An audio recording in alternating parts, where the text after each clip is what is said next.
What a lovely day! Welcome to Flat Earth Debate Uncut and After Show. I'm your host Nathan Oakley, and if you are new to this channel, or you've not done so already, then be sure to subscribe, hit the bell notification icon and join button if you'd like to become a Nathan Oakley 1980 channel member and keep up to date with the Flat Earth Debate. If you would like to support the channel, there is a super chat that runs alongside each of these shows while they premiere, and there's also a PayPal, Patreon, crypto and thanks button in the info box below the video. Speaking of Patreons, I'm going to do a quick shout out to all of you who do support me on Patreon. So a massive shout out of thanks and appreciation to Giuseppe Montesano, Jimmy Eats Soup, Mitch Kennedy, Original D-Rose, Rod, The Name's Burley, Todd Wazzle, Jason Hornsby, Christoph Fournier, Flat Earth Travolta, J Mails 24, Ewan Memento, M, Iron 26, Endless, Goldie McKiernan, Retro Bill, Phoenix Rising 86, More Books, Cannabear, Bogey, Michael Kahn, John Kays, Patrick Gunnels, Banter, Mel B. Styles, Troy Shuker, Harry Blade, Mobile Max 777, Rob W, Reese Pound, Dal West Watson, Maria Neelands, Unbelievable Productions, Blue Ridge Ranger, The Real Gabster, Abraham Mohammed, Skeptic 936, Life is Short, Texas Mike, Tina Baker, David Wayne Foster, and Dank. So another massive thank you to all of you for supporting me on Patreon. Now I will hand over to whoever is in Discord and Google so you can enjoy their dulcet tones while I set up for today's live show.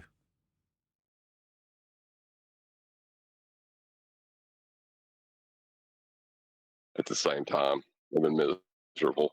I feel for you. That's fine now. It was not going into thermal runaway, which I'm sure you understand, right? Yes. Yeah, the hotter it gets, the more it leaks power. So the more power it requires, so the hotter it gets, and so that cycle continues. Well, it doesn't reach that point anymore. I've made absolutely certain to make sure it doesn't reach that point.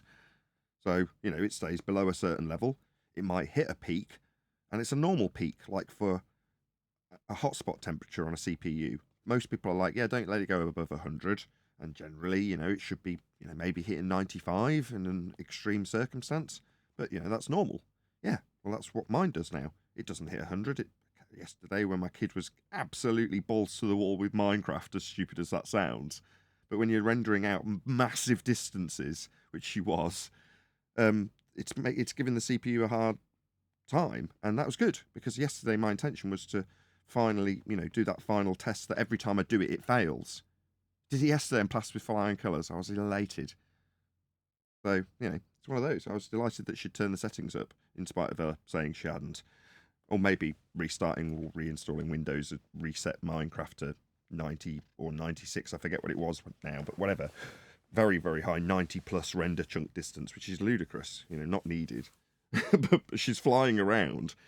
I remember once reading this or watching this video about what to do if you get lost in Minecraft. Well, what you can do is you can turn the render distance right up, fly up for a couple of seconds, have a look where you are, and then fly back down again. The reason only do that for a couple of seconds is because it's absolutely caning your CPU to render all of this information all at once, so you don't do it for very long. Well, yesterday, while I'm live, she's just flying around all over the place, just looking for somewhere to be at this highest settings. I'm like, great, obviously I don't want it to generally do that, but on a day that I want to stress it, that's worst case scenario. She accidentally turns the settings way up. Well, if that causes the show to crash, it's disaster. So you want to know it can do it. It just slowed down. Wonderful. And it didn't get into thermal runaway either. In that scenario, it hit 95C. Might have hit that for a second. It might have hit it for 20 seconds. I don't know. But it didn't stay there is the point. It certainly wasn't hitting 107 and staying there permanently, increasing the voltages and heat that it pumps out constantly. Anyway, plus 107 is higher in temperature. Obviously, that means it's pumping out more heat, which means I'm more uncomfortable and so on and so forth. But no, not anymore. Very comfortable. Sat here. Well, it's interesting you talk about the thermal runaway, and what allows for that is the semiconductors that are within the computer itself. Because as the semiconductor rises in temperature, voltage flows through it, or power flows through it more easily. So that's and that's one of the topics that, like when people bring up quantum mechanics, like what has it done for the world? Well, you were experiencing it while people were telling you it didn't exist or something, That's Right. kind of funny. Well, one of the behaviors of semiconductors, at least I was experiencing, absolutely, yes. It's just that's what silicon does, in other words, right? Yeah, yeah, that's why it's so sought after, and and the fabrication of computers, like named a valley after it. Yeah. And Intel are exploiting that at the moment. As much as I keep saying I'm not going to talk about computers, I've learned a significant amount about it in the last 12 months, or a little bit less. And yeah, the Intel chips exploit that. They run up way beyond where they're efficient. You know, there's not a linear relationship between the amount of frequency increase they get for the amount of voltage that they pump in, which is significant, to get it a bit faster than the competition. You're like, well, on the efficiency arc, it's a really bad place to be. And when people are reviewing them, going, yeah, this 125 watt chip rated by Intel at 125 watts is pulling 350 watts. You're like, what? So you're going to need a good cooler. It's like, well, no, in this country, you're going to need a deep pocket because that's going to cost you a fortune. Isn't that like a peak? Isn't that like peak power on speakers? Say that again, 10th. Hey, Tenth, don't give him a hard time, Tenth. We're actually relating this to Quantum Well, mechanics. quantum mechanics. no, as we talk. I was thinking of audio, and the speakers could handle peak power for just a short instance where they peak out, but you can't run them at that all the time. Not really. You're talking about dynamic headroom, which is different. So, in an amplifier, if you've got a quick burst of energy, depending on how the power supply's designed, some amps can deliver a much, much higher peak output than their sustained output. So an amp might do 100 watts sustained and it can just pump out 100 watts all day long. But if you get a quick transient, you might be able to get it to do 200 watts for a microsecond. So that's its peak output power. And it is important because if you've got high peak output power, normally if you're running at your sustained power and you can still reach a bit more if there's suddenly a big transient spike in something you're mixing or something like that, then that's useful to have. So good dynamic power in an amp is useful, but it's not the same as silicon running into thermal runaway when it gets hotter and hotter and hotter. That's very different. No, I wasn't thinking of the amp. Excuse me, of the amp. I was thinking of a speaker. How it's going to blow if it's running at those high power ratings, but it can handle peak power just for an instance and not blow. Got you. Yes, I see what you're saying. Yeah, gotcha. So you can run a very quick burst through a tweeter. In fact, that's how I used to test them when I was working for Dyne Audio, a Danish speaker manufacturer. One of the things that they would do is they would run 1,000 watt pulse through a tweeter. If you know what a tweeter is, it's a tiny little drive unit. Yep. Well, basically, Yep. if it's a pass or fail scenario, because if it fails, it blows up. If it passes, it goes on to the next stage in quality control or in binning and figuring out how good it is. But yeah, you just put a very quick burst of 1,000 watts through it. But obviously, the thing's not rated to handle 1,000 watts. I mean, some of them are, but you know what I mean. They're not. Right. I plugged my bass into my father's Fisher stereo system, and I blew both the speakers on my bass guitar. Nothing wrong with that. I would have whooped you. I would have whooped your ass. What's Yeah, happening probably I is didn't confess to it. I didn't confess to it. overloading the input and putting a really heavily clipped signal through the amplifier, which means that the cone sits on the outstroke and instroke longer than it has to cool the coil, so the coil burns out in that scenario. But there's nothing wrong with running a Yeah. guitar through a hi-fi, so long as you don't overload the amplifier and overload the speakers and put square waves basically through the speakers, then you're fine. But if you just go that little bit too far, because most people are used to turning up a PA and it being 100 dB immediately without them even thinking about it, because they're just so used to guitars being loud and when they're live. So you plug a guitar or a bass or whatever into a cab with an amp, and the expectation is it's going to be loud. Do you know what I mean? Whereas your average hi-fi, for some whatever reason, that's generally not the expectation. You're not expecting ear-splitting levels from your average home stereo. So therefore, there's a bit of a mismatch psychologically when you plug a guitar into a home stereo, that you're going to instantly be able to produce 100 dB of bass or whatever. I learned how to do funk. So I started funking out, and the thing just, oh man, it was bad. Neil, it's a big. You didn't admit to your father that you did it because you didn't want to cause a riff. A riff. Very good. You did a Hey, y'all. video. On another note, get it. Broke up, but We got it. you broke up, but we got the pun. Ironically, you gonna chime in on this, Paul, or what? Oh boy. Here we go. See what you started then? Well, I guess it's Paul's turn to pick at it.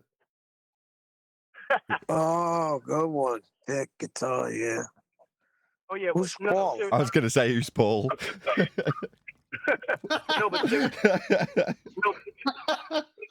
no, but seriously. Less Paul. I'm pretty sure you guys have already had this epiphany or whatever. But isn't it funny how, let's go back in time, how Rachie, Dale, Jaron, everybody all were on one side saying that globers were liars or misinformed or stupid or morons, whatever. We were all channeling the same energy. Now, at the end of the day, Tim, guess what? It comes down to truth and falsehood. That's the final denominator. It's truth and falsehood. Or you could say stupidity and intelligence, ignorance and intelligence. Nevertheless, that's what it comes down to. Because now we got our side being the liars or being the misinformed, unintellectual. We are controlled, right? And we're controlled subtly. The flow of information is controlled, and that's enough to be able to put us, all of us right now, under control, including Rachie and Dell and everybody else, right? We're all in the same psychopathic control grid, as Thomas Sheridan used to call it. Right. So if you accept that, to a degree, we are being manipulated and controlled in terms of the directions that we take things. If you ever go back and listen to an old show from the 70s and 80s called Yes Minister and Yes Prime Minister, one of the permanent secretaries is explaining to, I can't remember what position he holds at this point, it might be minister, it might be prime minister, but in any event, the permanent secretary is explaining to him how everybody would turn against the government in every country that they have control over, and they have to do something to prevent that from happening. And he gives the example with Ireland. You separate it out into Northern and Southern Ireland, and then they just argue amongst themselves. They're not arguing with you anymore, right? And he said you can do it across he said historically it's been done all across Europe. You know, you set the French against the Spanish, the Germans against the Italians, and he just lists it all off, right? How this is all designed so that the main head of the Hydra never gets cut off, right? Everyone else is just fighting amongst themselves, infighting. So if you're we all talk about the controlled opposition, right? What does that actually mean? What's the purpose? Well, the purpose is to fuck things up from the inside. That's the purpose. So while this is happening, I'm chucking along going, yeah, this is exactly how I'd play it out. If I was going to control things from within, you need to mess them up from within. You don't want to show YouTube suppressing us. That's got to be subtle, right? Much better to have us destroy ourselves from within, right? That's easily done by controlling the flow of information, which we all understand is the case.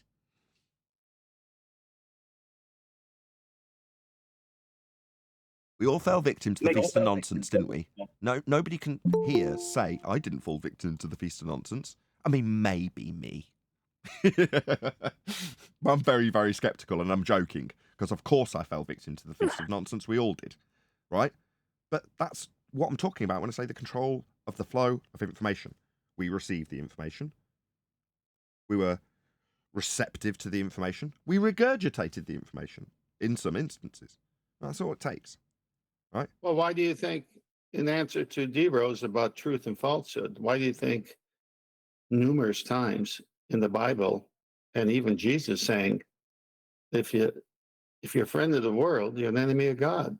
Do not follow the world. It's the system that the scriptures are talking about, meaning the system that's set up in the world is to hurt God's creation in many different aspects. Obviously, to deny there is a God, so you got atheism. all the way to destroying family and marriage structure. We see it all the time being played out. So we're in the world because his prayer was, don't take them out of the world, but keep them safe from the world, meaning from the lies of the world. So D-Rose has a point.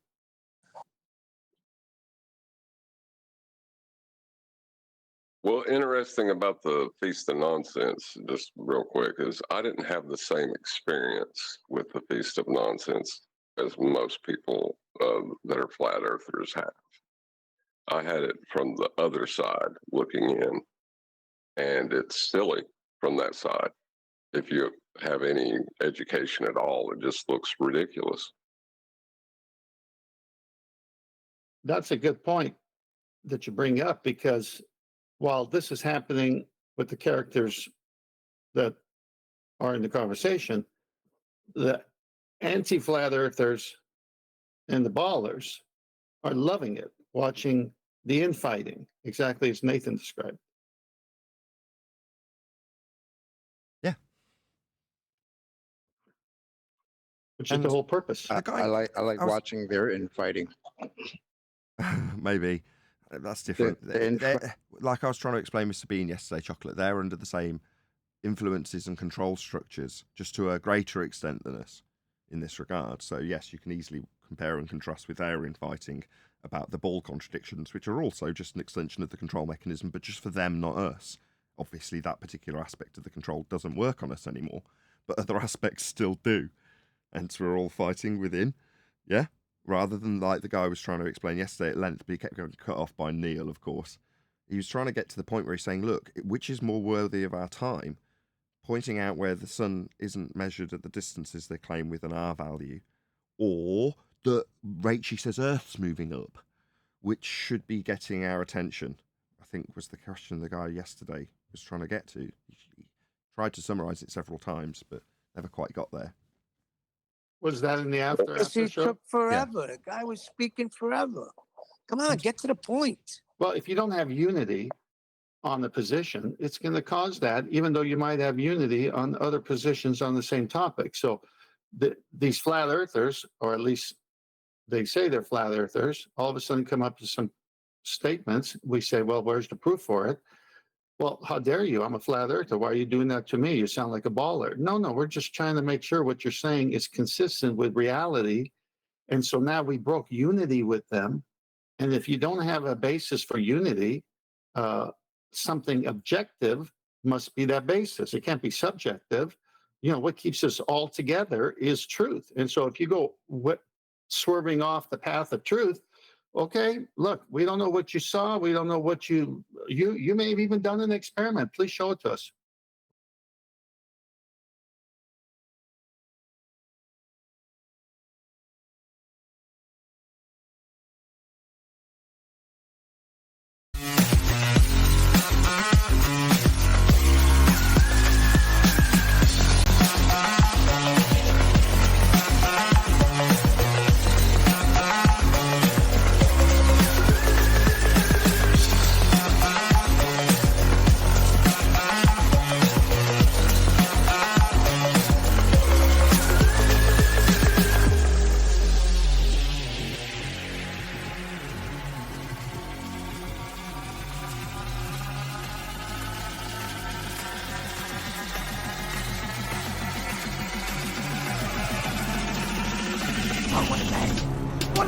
Welcome to Flat Earth Debate Live. I'm your host, Nathan Oakley, and if you are new to this channel, or you've not done so already, then be sure to subscribe. Hit the bell notification icon and join button if you'd like to become a Nathan Oakley 1980 channel member and keep up to date with the Flat Earth Debate. If you would like to support the channel, there is a super chat that runs alongside each of these shows while they are live, and there's also a PayPal, Patreon, crypto, and thanks button in the info box below the video. Most importantly, if you'd like to join the discussion, simply mute the page you are currently watching, then click the link in the info box below this video to join the panel and express your views on the nature of Earth. If you do join, please don't swear. If you do, you'll be ejected, and if you are, please don't try to rejoin the stream using sock accounts. You'll be warmly welcome back on the next stream. Please also share the show on social media. Sharing the show obviously increases the live audience, but this in turn increases the chances of a more diverse panel, so please share the show on Facebook and X. Joined by Refracted Curvature, Righteous Force, 10th Man, Neil, D. Rose, Adam, Arwin, and a whole bunch of people in Discord, so welcome one and all. Good morning, good morning, everybody. Good morning. Yo. Buenos dias. Hello. Hola. Oh, hello. Good to have you all. Good Welcome, afternoon. welcome. Any scientific evidence of gravity?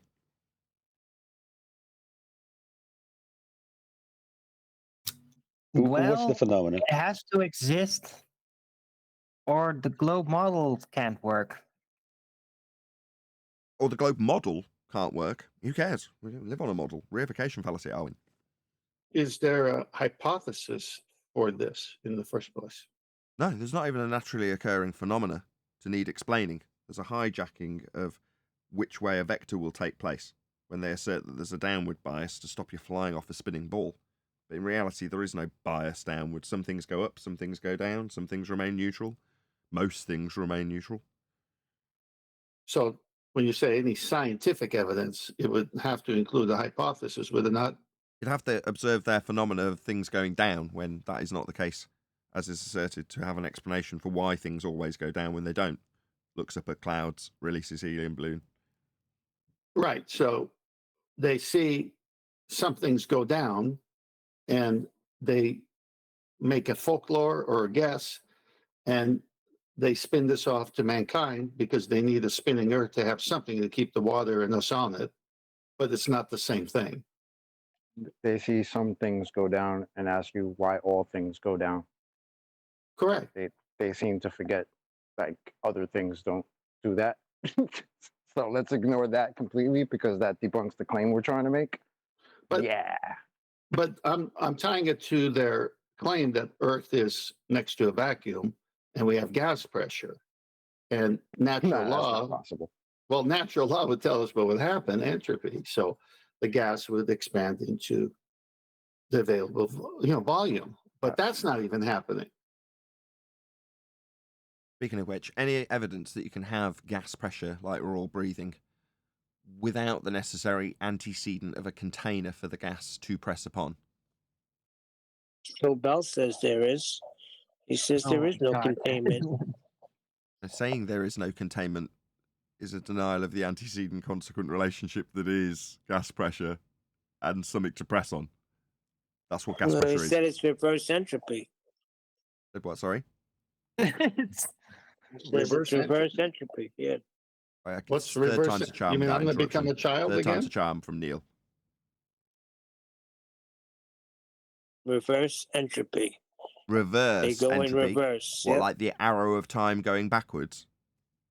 Well, the gases go to a certain point and then they come back. What, reach I think absolute that's what he zero? was saying. No, they don't. Gas doesn't burn its bra in defiance of natural law, reach absolute zero, and then change direction. What it does do is expand in all directions until it encounters something to bounce off of. That's it. well, maybe if it's just like entropy only applies to the Earth, and then as soon as the gas moves outside of the Earth, then suddenly it doesn't apply anymore, and it can Correct. just turn back. That's correct. So it applies to the Earth and the gas pressure we are breathing. As soon as you move away from the world we actually inhabit and move into La La Land, then gas doesn't need to adhere to any natural laws that apply to Earth and the space that we're inhabiting. When you're not inhabiting a certain quote-unquote space, then natural law doesn't apply anymore, and you can just look back at a blue marble with gas pressure just hanging around, not expanding into a sky vacuum all around it. Nonsense. Amazing. Reverse entropy would be creation. So his answer is creation is causing us to have gas pressure. Not reverse Really? entropy. Rewinding the arrow of time would be saying that time goes backwards, and that which is decayed has come back into existence. That which has died has come back to life. But coming back to life in terms of a reversal of entropy, the arrow of time, which only moves in one direction, is claimed to be reversed if you say reverse entropy. That's not creation. That's not an answer to the ontological primitives either. So how can you say it's creation if you just claim that the arrow of time goes backwards, which is bollocks? Well, it sounds like the Red Can Dwarf we- episode, right? Can we call it bizarro entropy? Reducing entropy. No, it's the Red Creation Dwarf is- reverse universe. That's Remember John. that? John's the one saying it. Reduction of bizarro. entropy. Of course, third time's a charm for John as well. Don't know what's gotten into everyone. Let's try that a fourth time, John. Reduction of entropy is creation. Well, how do you reduce entropy? You Well, need we can- information and That's not energy, true right? either. You can reduce entropy, right? You just have to get involved and input energy, don't you? If I take an egg and smash it, strictly speaking, I can piece it back together if I've got enough time and energy to do so. Right? Well, you could describe that as a reversal of the entropic process of it smashing. Yeah? But that's not creating the egg. Reversing But the it is process of creating entropy something isn't else creation, that as far looks as I'm like an egg. concerned. Sorry, I just summarised after I'd already done so. Go ahead, John. But it's like it is creating something that looks like the egg. You may not be creating the egg, but you're creating something that looks like the egg Well, but that's my when point. you put that time and energy into it. But you're undoing your own claim. You may not be creating. Yeah, well, that's my point, isn't it? It's not creation. If you reverse entropy, No, you're not creating the egg. You're creating something new that looks like the egg. no, okay. Even then, Okay. that defies my description, which would be to ham-handedly say that's reversing entropy, which you're now saying isn't a reversal of entropy either. If you're just creating something new, then again, you're not reversing entropy, are you? Well, if entropy is decay or things moving out from,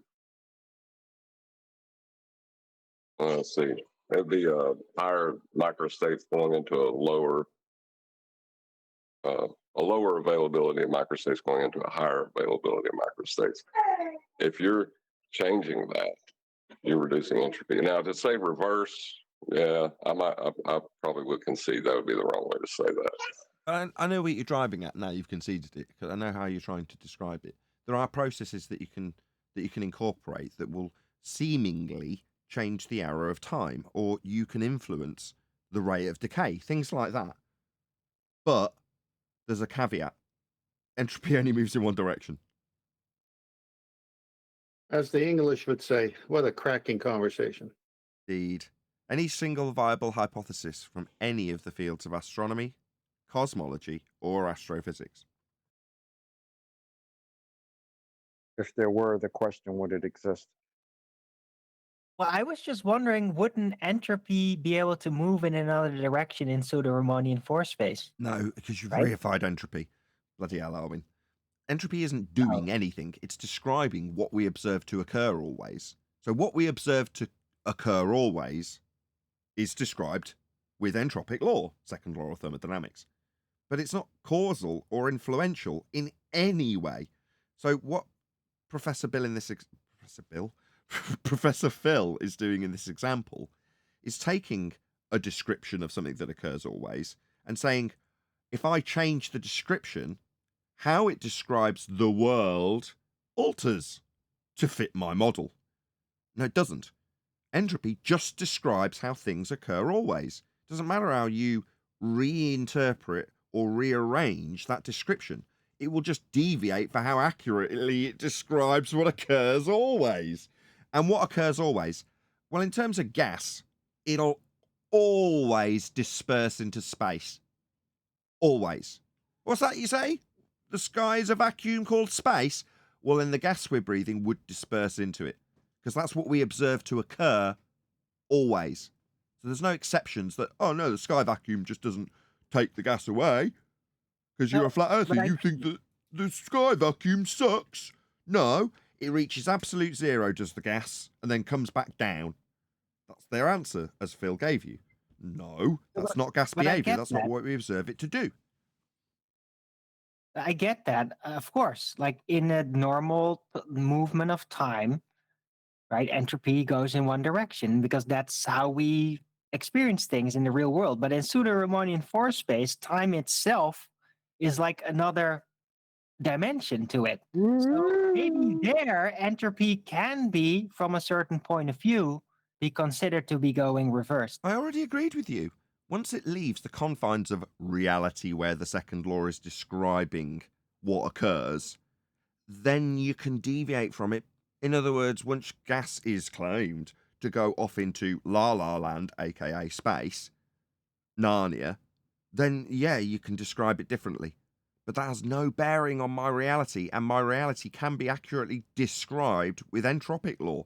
So it doesn't matter how you skew it out in space where it, quote, doesn't apply. It's like it's describing how things occur always. If it's true that that is our reality and we do have an outer space, then the law of nature that we call the second law of thermodynamics isn't real. It's invalidated by space. Yeah? Therefore, it's no longer a valid law. Correct? It doesn't describe what occurs always. If it doesn't always occur because space, gas stops expanding. Yeah, right. So therefore it wouldn't be a law anymore? It is. Gas does expand always. That's how we observe it to behave. And there's no examples that you will ever show me where it behaves as they say it behaves in space when you look back at Earth with gas not expanding into the availability of volume it has available to it. But don't they say we exist in space? From sea level, according to NASA, yes. Wait a minute. Arwen used the word dimension. I'm sorry, John. Did you have something to finish?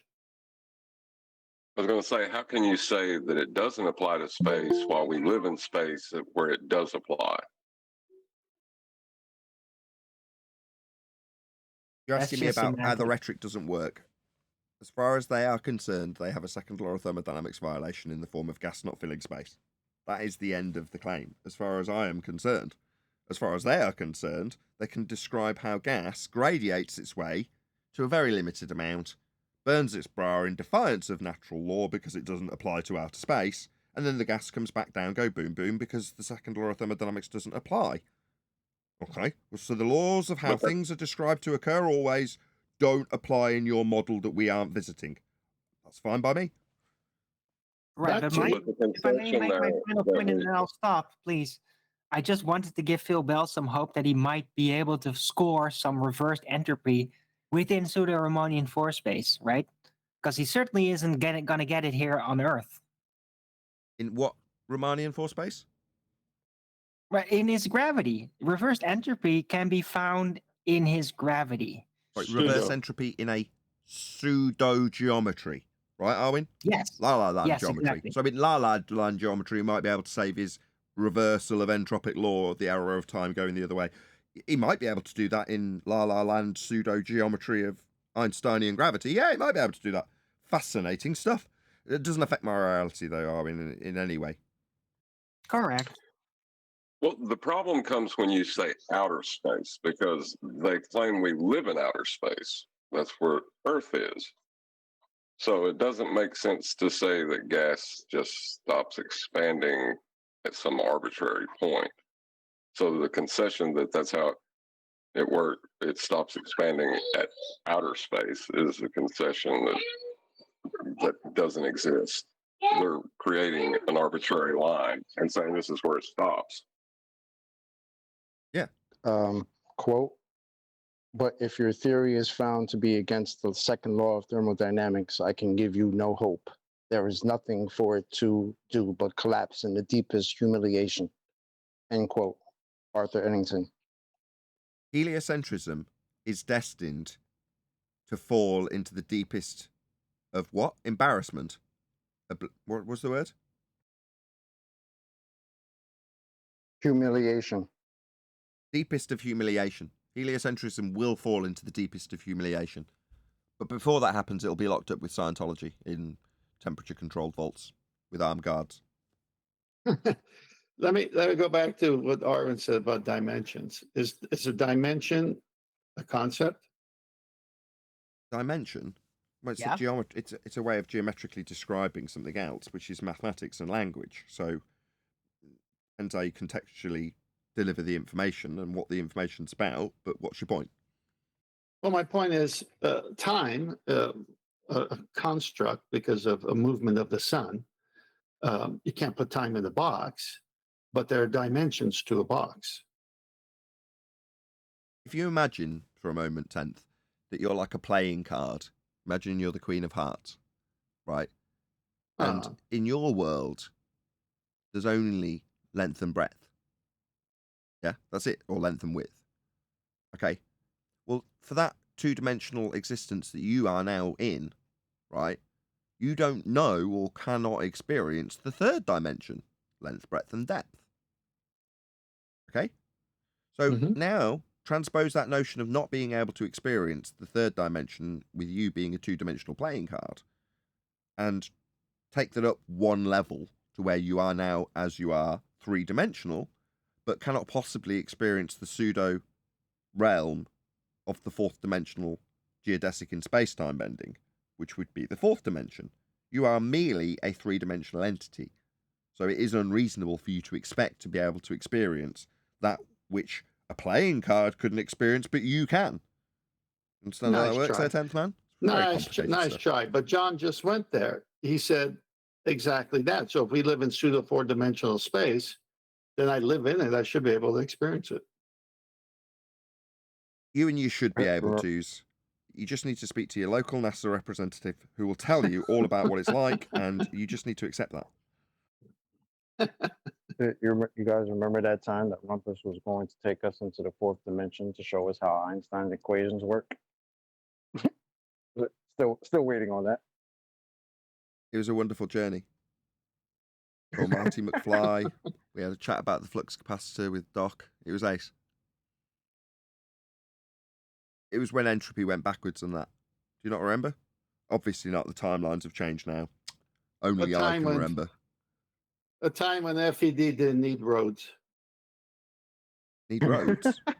We don't need roads. Very good. Very good. Are we doing a video today or what? Yes, I posted it. This is a very interesting video. He's got 1 foot on flat Earth and 1 foot in the heliocentric model, and it's all about the sun. Sorry, how can I have 1 foot on flat Earth and 1 foot in the heliocentric model? That makes no sense. Well, you'll have to read the screen captures of the actual channel I posted. The ending statement's very interesting. So, but the beginning as to how he says he's going to do the video is in the first screenshot. In the description. And just, yeah. This is a description of some of the broad patterns of the sun that can be observed in the sky from the Earth. So the focus is a geocentric description specifically to help understand applications of archaeoastronomy. Archaeoastronomy? Did I say that correctly? Yeah, pretty much. Okay, let's just read the next slide. Okay, so we've got the Globerger in the diagram. Description. This is a description of some of the... Oh, it's the same thing. Yeah, it's just the Globerger has a baseline that's horizontal. Yes. And nobody's taking angles from the center of the Globerger in the molten iron core or in hell. No, these angles to this star work with the ground position of this star. So if this star on, as correctly identified by 10th man, the equatorial plane would be here. That's its, say again, ground position. It's where it meets the ground at 90 degrees. And that meets your position in hell? In the center of Earth? No, just this is the ground. It's flat.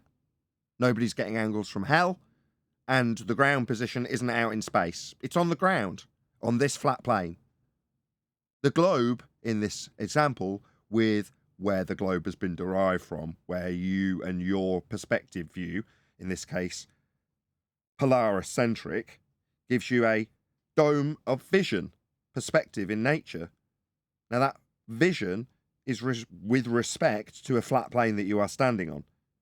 Now, if you transpose that information into a globe where you're in hell at the molten iron core, then instead of your measurement being of the arc of the protractor, with this star being measured through it, suddenly the protractor becomes the surface that you're not standing on anymore. The protractor becomes the globe. That's how this trick works.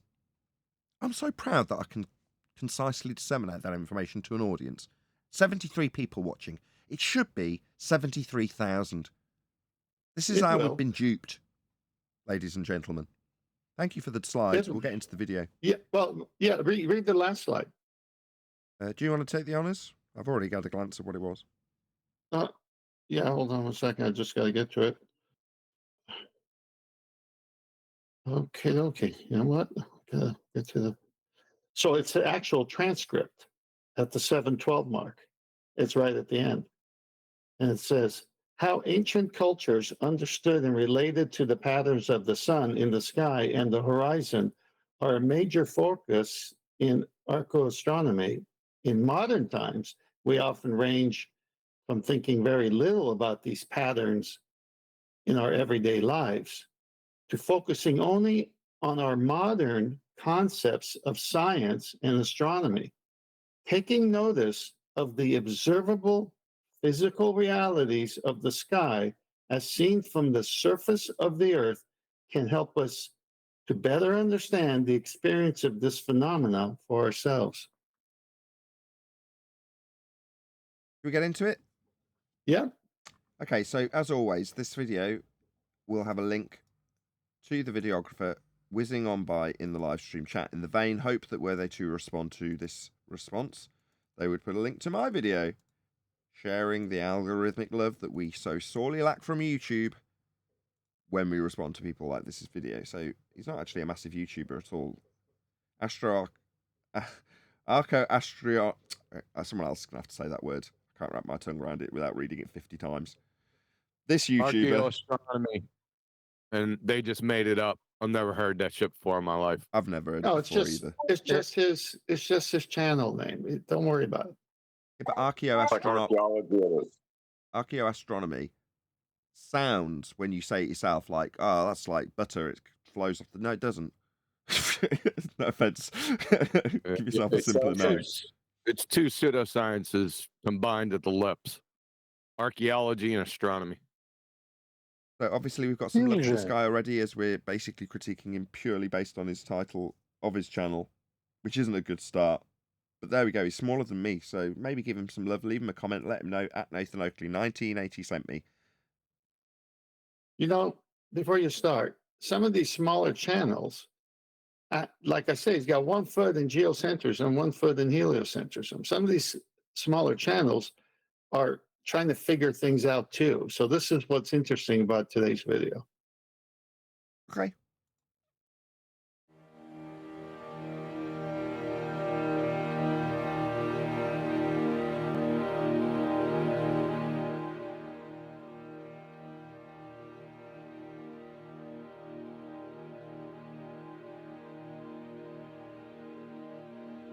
The Earth spins each day as it orbits around the Sun No, it doesn't. Yeah, once a right. year. Oh, already fucked up. What's in Doesn't take orbit? long. Okay, you're going to need Kepler's third law of interplanetary motion. You're going to need Huygens' assumption of Venus having the same radial value as Earth confirmed. You'll need Earth's radial value confirmed before you can say that. No. However, You say Kepler? Pardon? That's an assumption. That's not. You said Kepler's third law of interplanetary motion. Is that what you said? Yeah, the assumption is based on Kepler's third law. He's derived the Oh. scaling values for what he observes of the lights in the sky and put it into a model to best predict how it will work. He describes it with orbital motion. That's how he's plotting to predict where the lights will be next. So that's his system, also known as the heliocentric system. Earth as a sphere Well, moving around the sun, the world we all think we live in. Systems can't be built on assumptions. I'm sorry. Hold on. Orbital mechanics requires a plane of reference as well. So before he can invoke orbits, he'll need to define what his plane of reference is. Hear that? Kepler and his assumptions of orbits are derived from measurements off a flat plane. He'll need that flat plane for what was described earlier in the diagram, which what we fondly refer to as the globe burger, where you're in hell taking angles, No, that's the plane where the measurements to the stars came from in the first instance. Earth is flat. From our point of view on the surface of the Earth, it is the sun that seems to move. Each day it appears to rise, cross the sky Pause. from east to west. Pause. Yes, it does. What's wrong with that? No, this is why he's got one That's a- foot in the heliocentric model and the other foot. But our view from Earth, as an observer, the stars and the skies move. Correct. So Appear. based on that statement, he's already gone against observable reality. No, he hasn't. So The sun does appear to rise and set. What's wrong with that? No. That statement counters the first statement that it's the Earth spinning and all that crap, Oh, right? Yep. But now he just says, based on what we observe, it's the sun that's moving. Yeah, that's it. Correct. And set below the horizon. The place there you go. Below the horizon. What the hell does that mean? No, it doesn't. Below the horizon. That would infer that the Earth has a physical geometric sphere edge limitation to the sun that the obstruction of the sun takes place with. Well, no. The sun isn't disappearing below a physical geometric sphere edge, black swan. If the Earth was a sphere with a radius of 3959 miles, not proven, then every distance to that horizon you claim blocks the sun could be no more than 1.2 times the square root of the observer's height in feet. That would be the hill getting in the way of the limitations the sphere maths claims. Distance to horizon in the image we fondly call the black swan is beyond the limitations of a geometric sphere edge radius 3959. Therefore, the horizon is not the leading edge of a sphere hill getting in the way of the sun. The Earth is not a sphere. where the sun rises and sets, the path it traces in the sky, and its position relative to the stars changes by a small amount each day in a pattern that repeats over the course of a year. Why would that be the case if we were flying through Earth at millions of miles, flying through the heliocentric space at millions of miles an hour? Why would we even have a repeating pattern? I was just gonna say These that, changes man. Took happen. it from me. Well, you wouldn't have the ephemeris, which is logging in on a yearly basis every month, every day, every hour, every minute, every second, where these navigational stars, sun included, would be for thousands of years in the past and thousands of years in the future. How could that be? Yep. I think that's a very important point, to be honest. Like maybe something that's not focused on a lot, but yeah, the repeatability of wherever the sky is, that goes against what they tell us we're doing, which is moving across an empty void for all of millennia. Correct. And I hope there's a link. I hope the bridge is drawn between celestial navigation, which is, if you are unfamiliar with it, complicated, and Ben's example with the stars not going over your head as you dip your nose in an aeroplane, or you are claimed to be dipping your nose to account for Earth curving away from you at 8 inches per mile squared. That would mean that the view of the stars would move up and over your head as you traverse the land, as it dropped away from you. Well, that example given by, I keep calling him Ben, I should use his channel name. Is he just Taboo Conspiracy now? Has he changed his name of his channel from all the times he got his channel removed? Is it just Taboo Conspiracy? Anybody know? Anyway, Taboo Conspiracy, if you type that in, you will find your way to Ben's channel. So check it out. That example is a great example for your average Joe. Just complicated enough for you to need some thought, but not so complicated that you actually have to wrap your head around it and get further explanations about extra elements and how things are established initially, lines of position, circles of equal elevation, minusing from 90 times in by 6. You don't need to know any of that to understand Taboo Conspiracy's example with how the stars move and how they would move if you were traversing over a curved surface dropping away from you. Well, I hope in time the link will be made. People will do the further investigations into essentially what we're describing now. Where do the stars appear over the land? At what time will it be directly above my head? Those things don't change. If you're moving over a curved surface, they do. Well, that can be linked back once people have got their teeth into what Ben has put out there. I think it's wonderful because it's that it's got that simplicity that the celestial navigation argument lacks. Now, I'm not decrying the celestial navigation argument. It's far more definitive. No offense, Ben. But that's not necessarily what you need when earlier in this week's series of shows, people are questioning how we can get the information out to a wider audience, questioning whether or not we can even appeal to newbies here on Flat Earth Debate. Well, things like that are the stepping stone to us when we are self-declared at the tip of the spear of Flat Earth and its debate. So hopefully that's what Ben has offered us directly, a stepping stone to our information about the same subject. Where are the stars? That's all celestial navigation uses. But in terms of the obvious that you can take in just by looking at them, Ben's got it pegged. He's got a better example in that regard. It's much more digestible. Would you not agree? I hope you all say yes. Well, I haven't seen the video, but from the sounds of it, I like it. However, even with Ben's simplified version as well as our cited version, the elevation angle requires a 90, and it's a right angle. You need a baseline. So no matter how they want to spin it, you can't get that on a globe, which is a baseline, horizontal. Right. And just a quick Is shout that- outs. Bear with me. Shout out to Original D-Rose. I think it's on the G Plus panel. Had to post on Bro Sanchez video that Newton's fallacy falsely accused purporting of Einstein's actual gravity assertions have been debunked, and Newton never condoned, supported even the inclination. Thank you for the super chat. And another super chat also from D-Rose that says, and yes, big shout out to Ben at Taboo Conspiracy. Indeed. In regards to Bro Sanchez, every time I tune into Bro Sanchez, within 5 minutes, something nonsensical gets disseminated, which is a real shame because Bro Sanchez has got a massive audience and I'd love to want to leech off him, but don't. I'm sorry, Bro Sanchez, if you're listening to this. Anyway, I'm sure there's a lot of Bro Sanchez fans out there. I was going to say is that star argument. I was going to say with the star argument when in an airplane, is that easier than having to drop like 2,700 feet every minute? The same concept. Same argument. It's a different.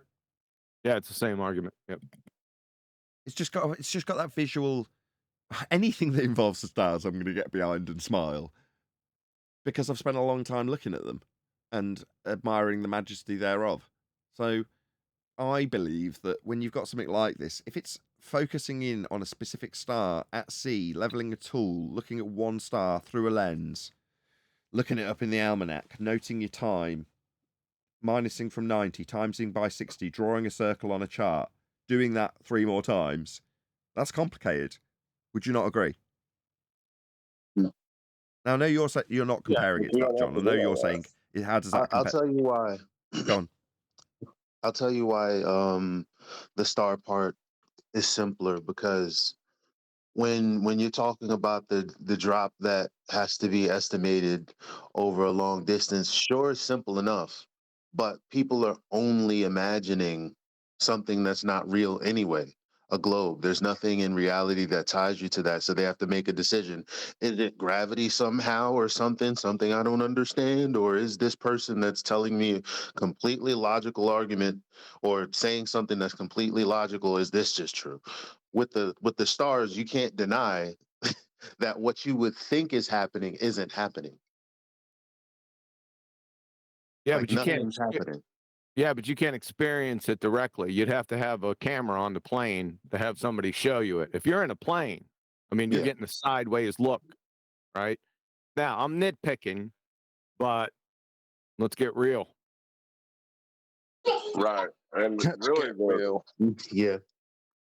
the celestial navigation, you don't need to know that to know an angle. That's basic. I don't know. I don't. Correct. Correct. You That- don't have to that's- go that far into it. It's just an elevation angle. But that's all you have to say, then it's over. No, it Right. isn't. No, that's wrong. Unless you understand the implications of what No, you're that's using right. the celestial navigation for, so that you can appreciate that the starting process is measuring an angle off a flat Earth, you have to have the understanding of why that's important. Otherwise, it's just, you can't get an angle off anything other than a flat Earth. then you can get into, yeah, you can. I'll take it to the center of the sphere. You don't know the significance of why you need 90 at the other end of that line, for instance, if you just understand that you can only get an angle off a flat baseline if it's an elevation angle. I think there's more to it. I think you've got to understand more to realize the significance. There's context. There's context, but you actually don't. So you're saying you do need context, but you don't? No, there's context, but you really don't. As the bottom line, you actually don't. It doesn't have to be celestial navigation either. It could be any elevation angle. Yes, that's what I was gonna say. Like, so, and this is where like flat earthers fall to the wayside because they're focused on celestial navigation instead of the fundamental, the measurement that you need that's required to even invoke it in the first place. So it's like if you just tell someone, "Hey, why don't you just Google an elevation angle and look what the images show you?" That's where you begin. Nice thumbnail. What, the one on screen now with Prof. Phil at a 90-degree angle? Exact point. Yeah, the sextant is used for vertical angles on objects on shore. It needs that same baseline, as everyone is saying, as when you use celestial navigation in the middle of the ocean when you don't have any landmarks, the angular relationship. It still does an elevation angle, a vertical angle. It's the same thing, except you're using the star rather than a known object on shore, as shown in that mountain image. You stand corrected, Nathan. I do stand corrected. Because the Personally, Earth. I think just the existence of this almanac that you were talking about, Tim, just the existence of that destroys the heliocentric quote unquote model. Because how can we have these star times and places where they're going to be at determined so well when we're supposedly following a giant gas ball in a vacuum at 500,000 miles per hour? Like how is that happening? But we got a book that tells us where all the stars are all the time. Yeah, I'm going to do what I'm going to decry that. I'm going to do what QE just did to me and just decry that entirely and go, no, it's not that you can't look at the almanac. Yeah, because that's what he just did to me. You can't even look at a sextant if you're a globe believer. You can't pick up a sextant or even look at one because it measures elevation angles. Now, according to Nathan, Chocolate's point is wrong. You need more context. First, you need to understand that you live in a universe with stars that move. Okay, no need to speak facetious. Yeah, I get that. Okay, let's do this video. We're supposed to have a small gap. It was supposed to be a small introduction. We had black screen on for ages. Let's do a bit of this video because we've hardly done any. All right. Its axis is tilted relative to the plane in which it orbits the sun. For half. You don't need Kepler's law for that orbit. Let's just speed it up. Pause. I am going to pause, but I'm just going to speed him up a little bit because he speaks quite slowly. Okay, hold on for a minute. Okay, so the tilt is negated at the equinoxes. Okay, and it's that date of the March vernal equinox that they use for RA and declination, equatorial mount telescopes, where the sky is the reference frame, not the Earth. So if you can use the stars and know where they are all the time and want the stars to be the reference frame, you need a coordinate system to help you. And what they do is they use the March equinox where there is no Earth tilt. So 12 hours a day, 12 hours of night on the equator. And that is used all year long. But according to them, the Earth is tilted at 23.5 and the sun has a traversing circuit and it comes down to the autumnal equinox and then goes down to the southern solstice and then up and, this whole thing within a year's time. But as you can see with the pictures, the angles of the sun, okay, well, the sun is moving over the equinoxes and the two solstices and it holds that pattern. And that's why we have the sun rays coming in at an angle. It's not because the Earth is tilted.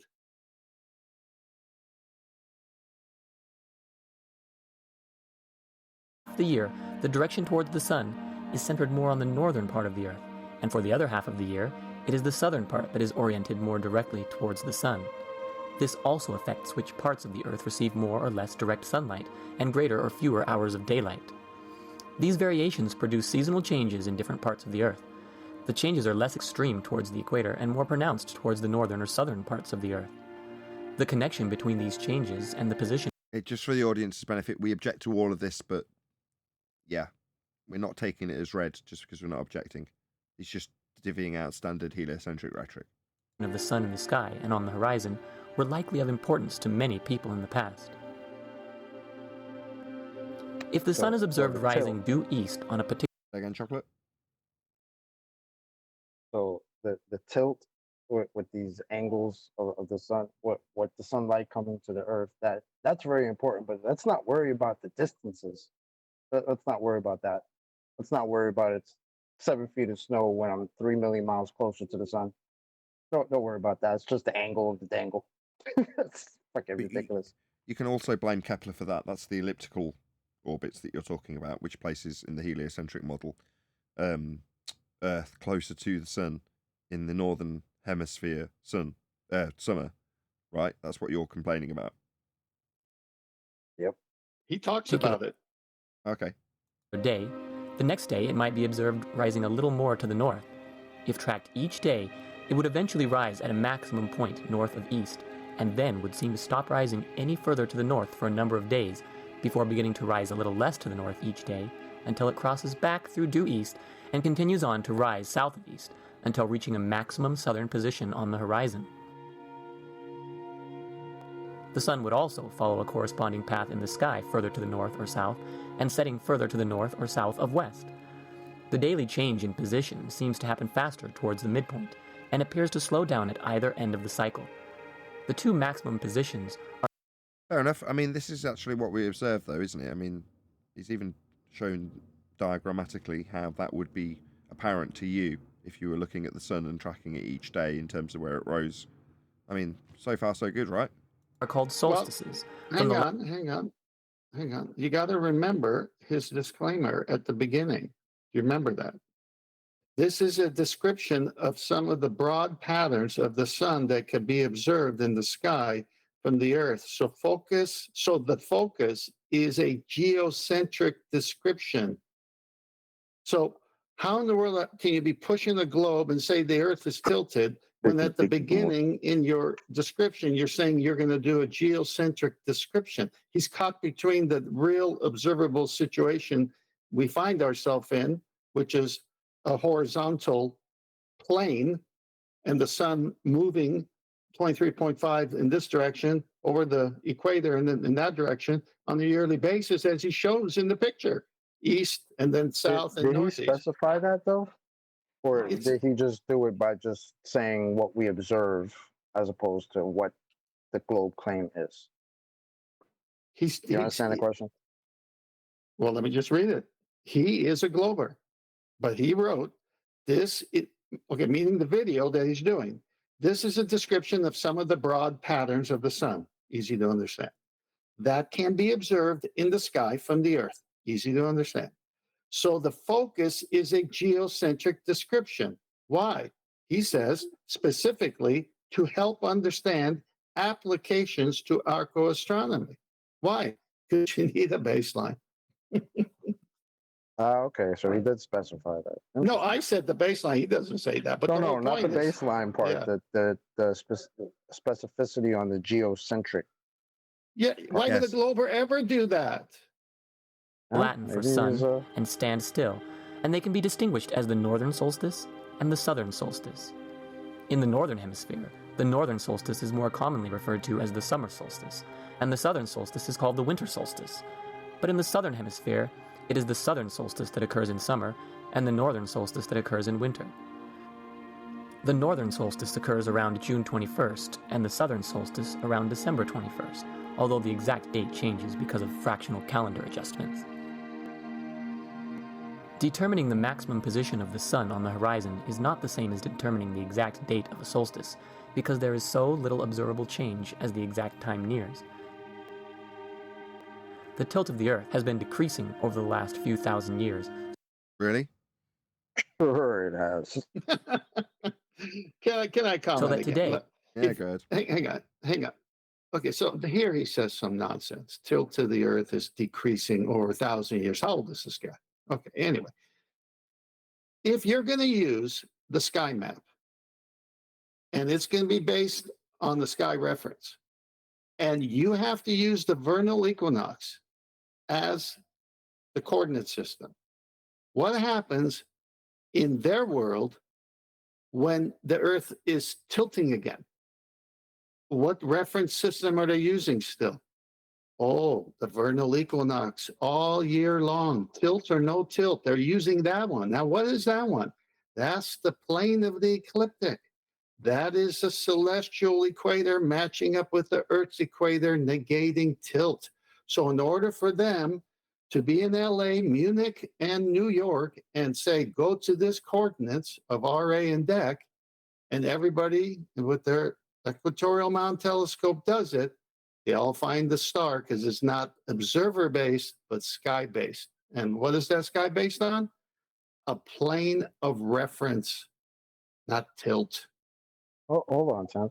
If he's saying that the tilt is decreasing every year, so at some point we won't have a tilt.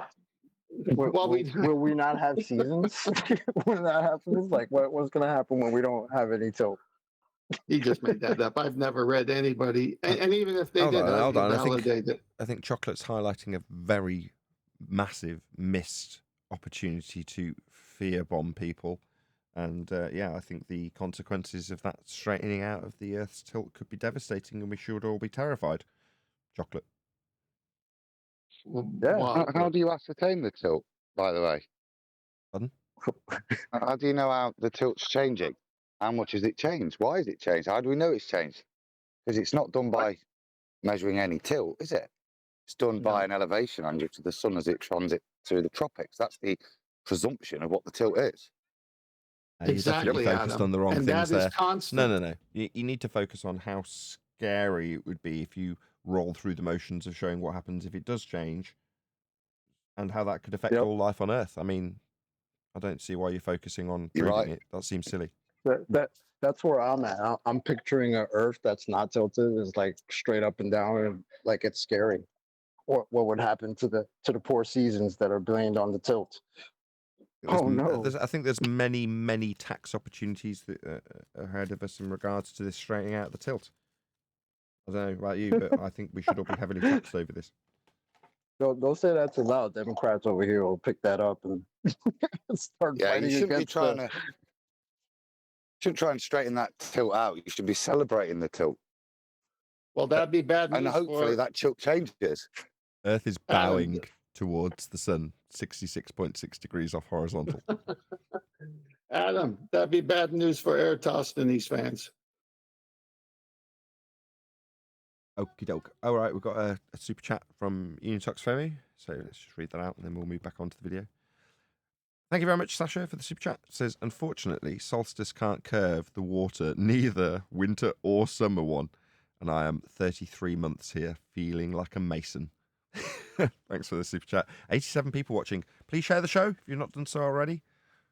Massive shout out to all of you who've come already. Probably because somebody who's in the chat has shared the show and you've clicked on that link. But like I say, glad to have you. Smash that share link if you've not done so already. Thank you for the super chat once again, Sasha. Right, let's do a bit more of this video. The maximum positions are slightly less extreme than in the past. Ads. Can you put them Towards on the equator, the sun 1.75? rises at an angle that is more. Couldn't have made that comment in the gap with the ad. Go ahead. I tried to get in there. I had trouble getting off mute. Can you put them on 1.75 speed? Is he speaking too slowly still? No? Wait, you sped him up already? I did turn him up. He speaks quite slowly. I mean, that's not a criticism. Just some people do speak slower. I speak too quickly. More perpendicular to the horizon, and the angle between where it rises at each solstice is not very wide. Near the equator, the sun also passes directly overhead twice each year as it goes between the northern and southern maximums. When this happens, it is known as the zenith passage. The imaginary lines that define the tropics are the last positions to the north or south of the equator. I like his terminology. Right? At least he's calling it what it is. It's imaginary, that's right. Yeah, but arbitrarily you ascribed by us observing the movement of this celestial item. Go ahead. You missed two things he said just because of the speeding, I guess, but he said angle and perpendicular. You can't have that on the globe. It goes between the northern and southern maximums. When this happens, it is known as a zenith passage. The imaginary lines that define the tropics are the last positions to the north or south of the equator that the sun can pass directly overhead, and at those latitudes, the zenith passage occurs just once a year at the solstices. The sun rises at sharper angles relative. This is what Adam was talking about.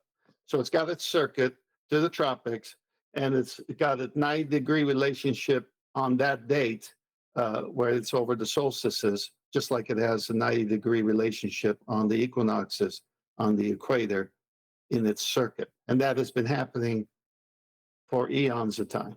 Okay, so what do we ascertain from that?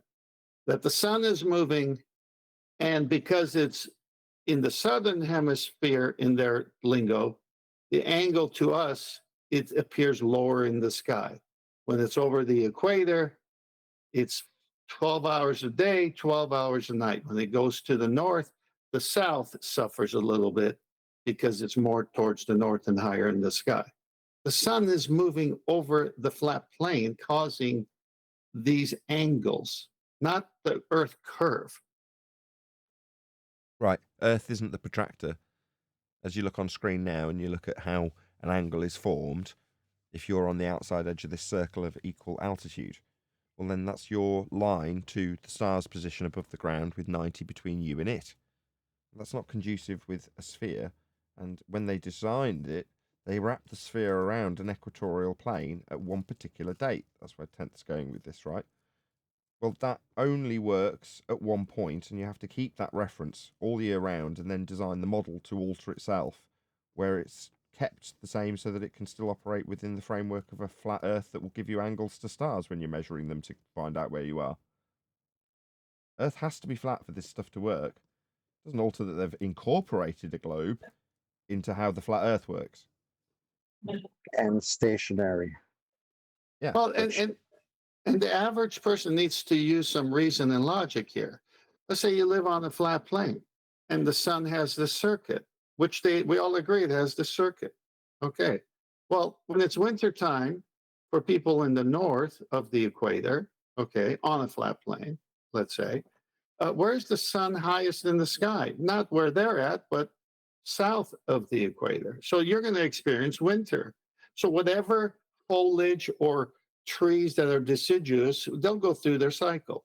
Okay, then all of a sudden, the sun now is higher in the sky where you are, and the south has their winter. The sun is moving, and the angle to Earth and the height in the sky, allowing it to give off more heat longer and more times than it is in the winter, is causing those spring and for plants to bloom. It's not because of a tilt.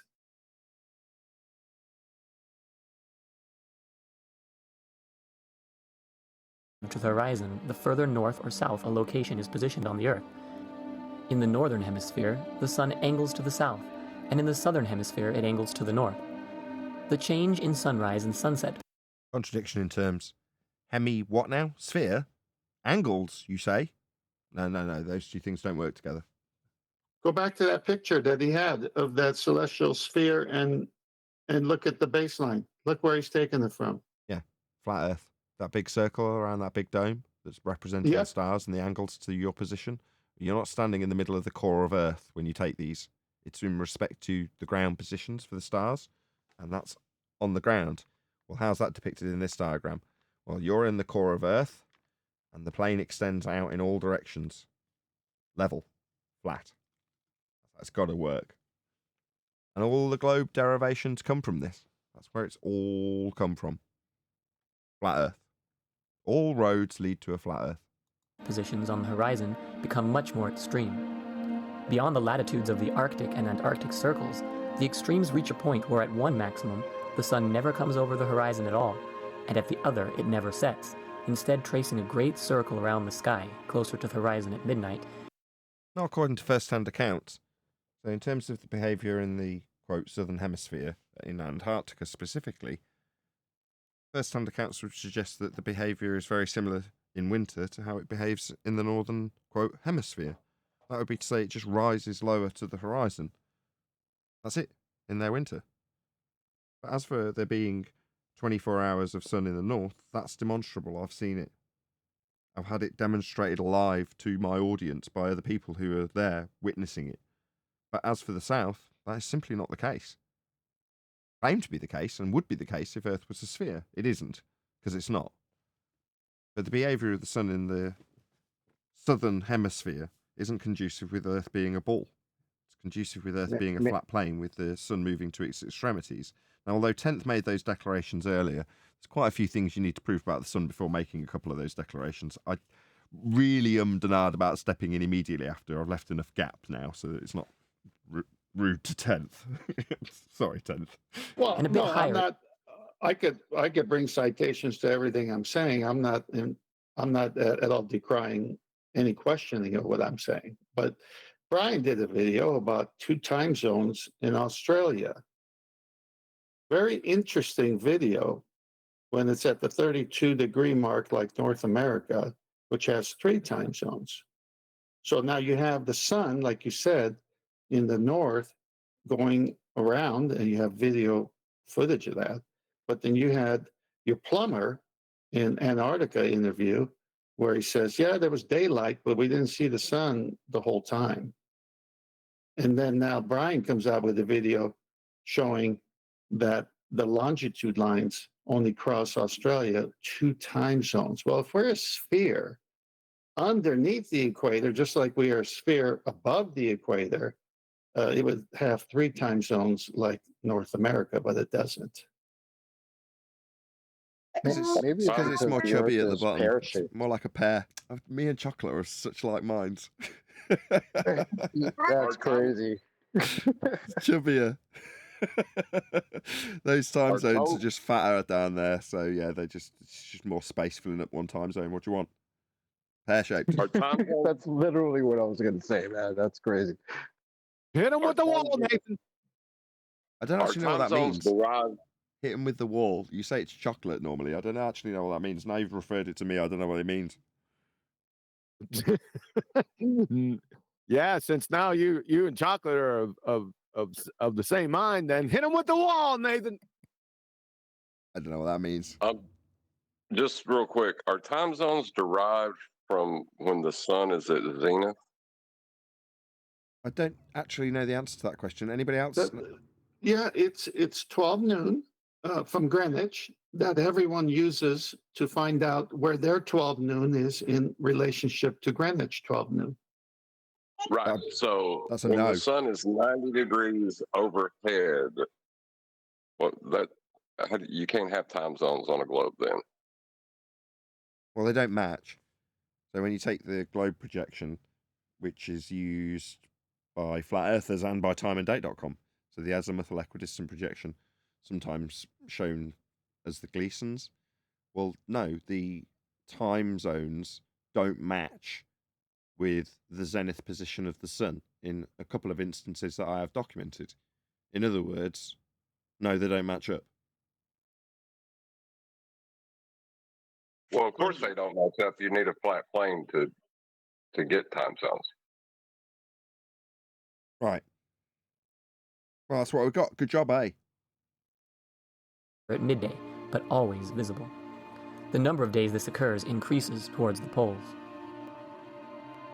In modern times, we have labeled the midpoints between solstices as the equinoxes, when the Earth reaches the 2 points in its orbit where it is oriented exactly sideways to the Sun. The vernal equinox occurs around March 21st, and the autumnal equinox around September 21st.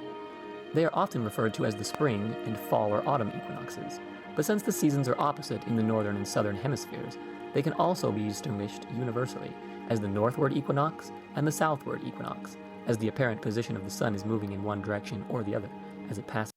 And without the diagram on screen, there's nothing wrong with his description. Due east and west, Can and the I amount ask of a daylight. question? Yeah, sure. Maybe this might be silly, but I'm just thinking in my head, what if there just be 2 time zones on a globe if we were on a globe as far away from the sun and with the sun being as big? Because isn't the sun directly shining on half of the earth? So wouldn't it just be day and night? Why would there be time zones on a globe when literally half the planet supposedly is getting shown with light and the other half is supposed to be in the dark? Well, they'd still have time Are you zones, but they'd have asserting? it with a distinct terminator line, which is exactly what they claim. Are you saying that there would be two flat planes from which you could take a zenith measurement to derive a time zone? Not what he's saying, but On it's a nice globe? that you've incorporated that That's in. not what. No, I'm just going really basic. Just like the sun, the way they show it, like NASA, they'll show it to you. The sun is the size of the sun and how far it is. It's shining directly on half of the Earth, which would be day.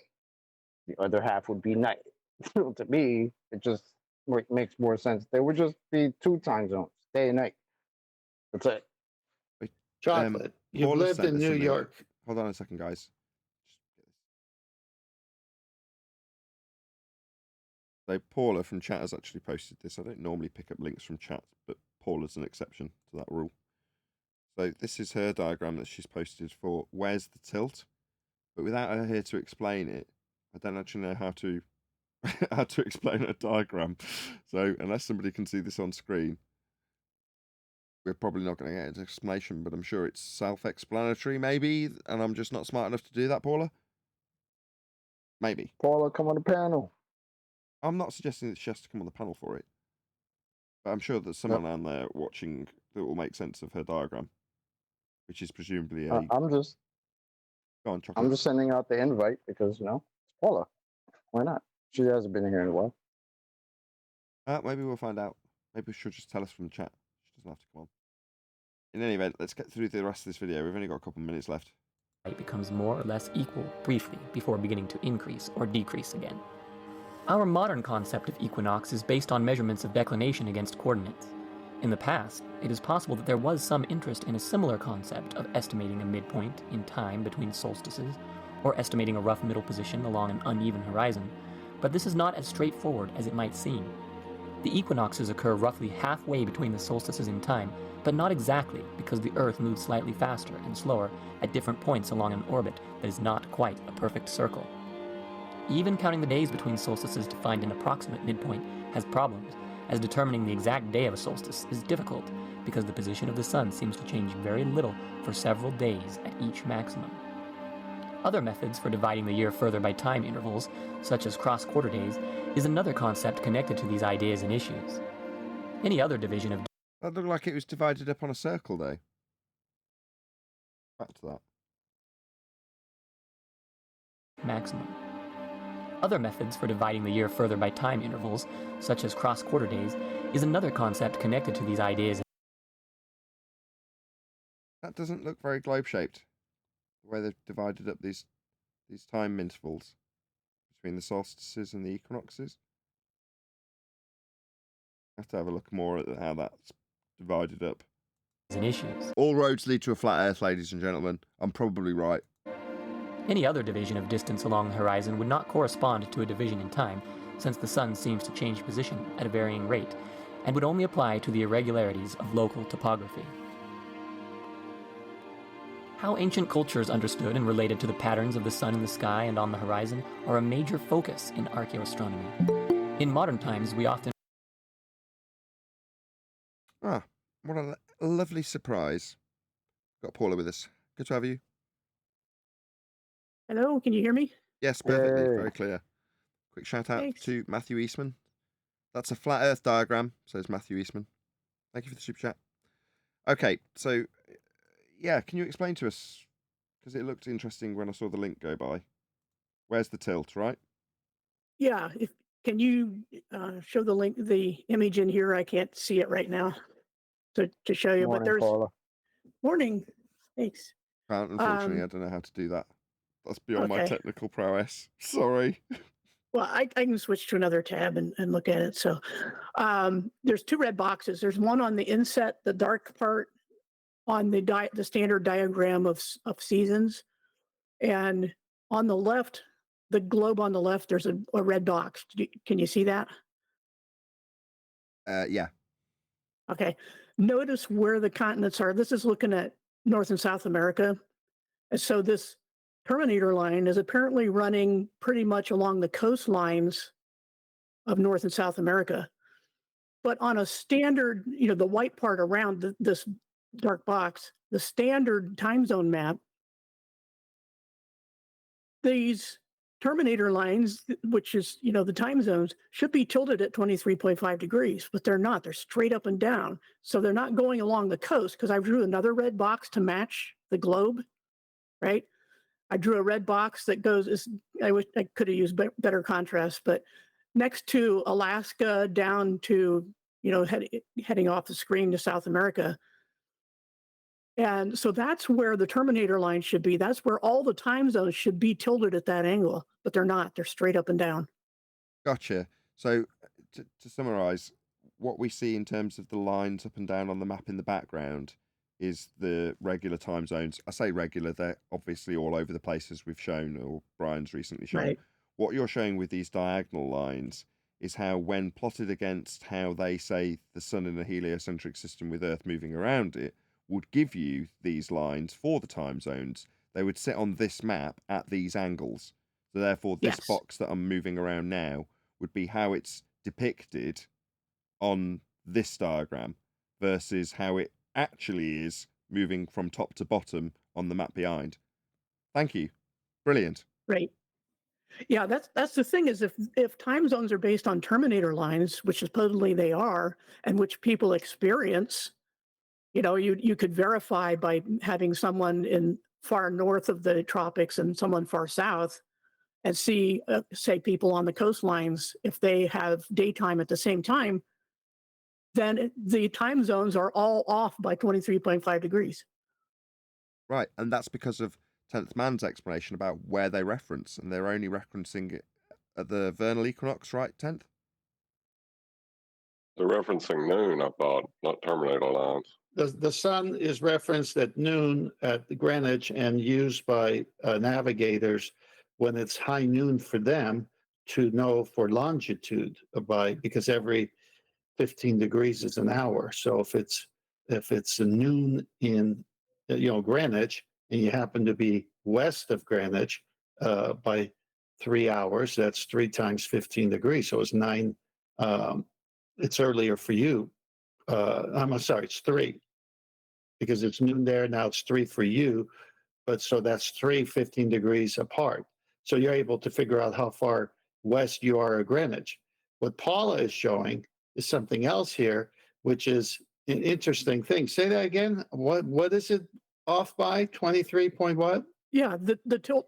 Well, all I did was made a line that is 23.5 degrees tilted and overlaid it and repeated it over the time zone map. See, the sun is moving over the flat plane between the solstices on a yearly basis, twice over the equator, the equinox, and then the northmost point, the northern solstice, the southernmost point, southern solstice. It always does that. That doesn't change. And that's what causes our seasons, because the sun is lower in the sky, so we have shorter days and colder weather. So whatever is supposed to be growing in hotter weather isn't growing at that time. But this is happening over a flat plane. And then when the sun is on the northward bound and we have it higher in the sky for us, so it means lower in the sky for the people south of the equator, we experience spring and all our vegetation grows better because we have more sunlight. They're trying to say it's based on the tilt, that the seasons are caused by a tilt when it's really the sun moving over a flat plane. Oh. Yeah, I didn't mean to try to derail anything, but the reason is because there obviously isn't a tilt. By our experience, there's no tilt. Well, So- not only that, Paula, there can't be a tilt because for using the sky as the reference, the map, and no longer the Earth, the terrestrial, which is alt-as, which is what we do with a sextant at the ocean, we're now saying we're going to use the sky as the reference. So now the stars is the reference frame, And what date do they choose for that? For all year, all the time, forever? The vernal equinox, negating tilt to the Earth. Say, keeping it on the equinox, just to keep things somewhat simpler. So the sun is rising 90 degrees in the east, setting 90 in the west at the equator. But that's where it physically supposedly is, as far as we can tell. It's directly 90 degrees overhead. But outside of the tropics, no matter how far north or how far south, you too will see the sun rise at 90 and set at 180. How is that possible? Well, for Because that We're reason. not on the ball. Well, even on the flat plane, it puzzles me because say you're, I don't know how many thousand miles north of the equator, right? Say like 5,000 miles. How can the sun be directly 90 degrees in the east? It's way south of you by 5,000 miles. How can it ever look like it's rising at 90 degrees? Yep. Dun dun dun. Because That's the what sun puzzles is me. crazy. Whatever it is, it's nuts. That's the best It's answer not I as got. it's Yeah, not as simple as you reification are trying to give us a some sort of model for the plan. Just don't do it. You have no idea what's going on. right. Right. I The think heavens declare the glory of God, and the firmament sheweth his handiwork. Right. This is the thing. This is what the lame thing that Danny Faulkner tried to tell me once when I was still at 24/7. And he tried to say, well, that's the curve of the earth that accounts for the fact that the sun, that east-west isn't a straight line. It's curved. But what he didn't understand, what I was trying to tell him is your curve goes the wrong way. It goes vertically. This curve is horizontal because here I am 5,000 miles north and I'm still seeing it at 90 degrees. That's a horizontal curve if that's east-west. So the curve of the earth does not solve the east-west problem at the equinox when the sun is supposed to be is rising at 90 degrees. I like the fact that he took that slight problem and tried to throw the Earth curve at it. Like, yeah, you see that anomaly? Yeah, there's the curve. Danny Faulkner is a clown. Yeah, but even on the flat plane, how can I be 5,000 miles north of the straight line that the sun is traveling and still see it at 90 degrees? And that's where you get stopped. Like he said, it's just what it is. It's a fundamental property that we aren't privy to. And just like when people talk about, entropy is a law, right? Well, there are other things that you just can't, like what causes, when they talk about gravity, it's like they don't even know what causes it. It's a fundamental property of things in the universe that there is not a downward vector or anything like that, because gas is the black swan of downward vector because it goes in all directions, doesn't care about gravity. But the thing is that there are, we observe that things fall to the ground, that they're heavier than air, or, and then like with the illustration with a beach ball, you can drop it above the water, it'll go down, and then you have to push down to make it go farther, and then it goes back up. But the thing is, we don't know why there's a density gradient. It just is. It's a fundamental thing of nature, just like the laws of entropy, because it's something we just observe and we cannot explain. And that's okay. Yeah, I'm okay with that, but a lot of people just A lot of have to people are find it. not. A lot Well, of people want Paula- answers to everything.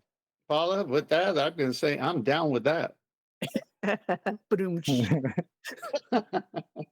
I like that line that gas is the black swan of downward vectors. Yeah, I like that too. Yeah, I type that now and then in the chat, but nobody seems to get it. I'm just saying, See, that's why you got to come back here every once in a while, Paula. yeah, now and then. I usually, it depends what's going on around me, whether I can be on the mic. I just happen to be able to do that today. I'm very I glad. gotcha. Thank you very much. Thank you. Thank you. So do you see now, Nathan, why I say he's got 1 foot in geocentrism and the other one in heliocentrism? Because he at the end is saying, I want to go back to what the ancients were seeing in the sky and describing as it was. And then during, he shows the sun doing its solstices plus the equinoxes, and its angle to flat Earth that he showed, how the angle of the sun would be different in the light that it emits. And then he showed the celestial sphere with a flat plane with the elevation angle measurements. None of these things are conducive to living on the globe when the measurement must come from a curved surface, which negates a baseline. So you can never get a vertical or elevation angle from the surface of the Earth. So they're always bringing in what? A baseline somewhere. Somehow they need it. From hell. Yep. Angles from hell. Yeah. In a way, as horrible and as Your mother measures angles from hell. Well, yeah. Well, From hell. as vindictive as it sounds, I'm quite pleased that Danny Faulkner has been ascribed with that when he did his little presentation about angles from hell.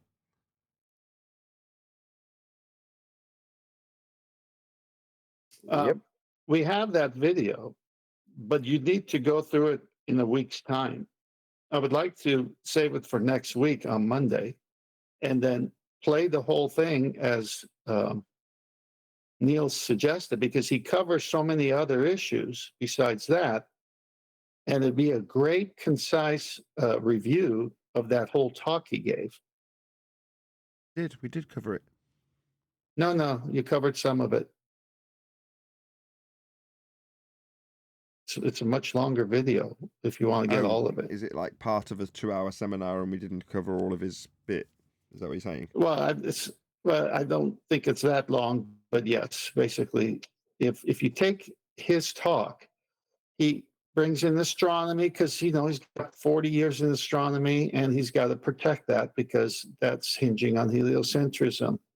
And so he's got to go against what we're saying, but then he also has to go into the Bible and try to get the Bible to say what heliocentrism says, but it doesn't.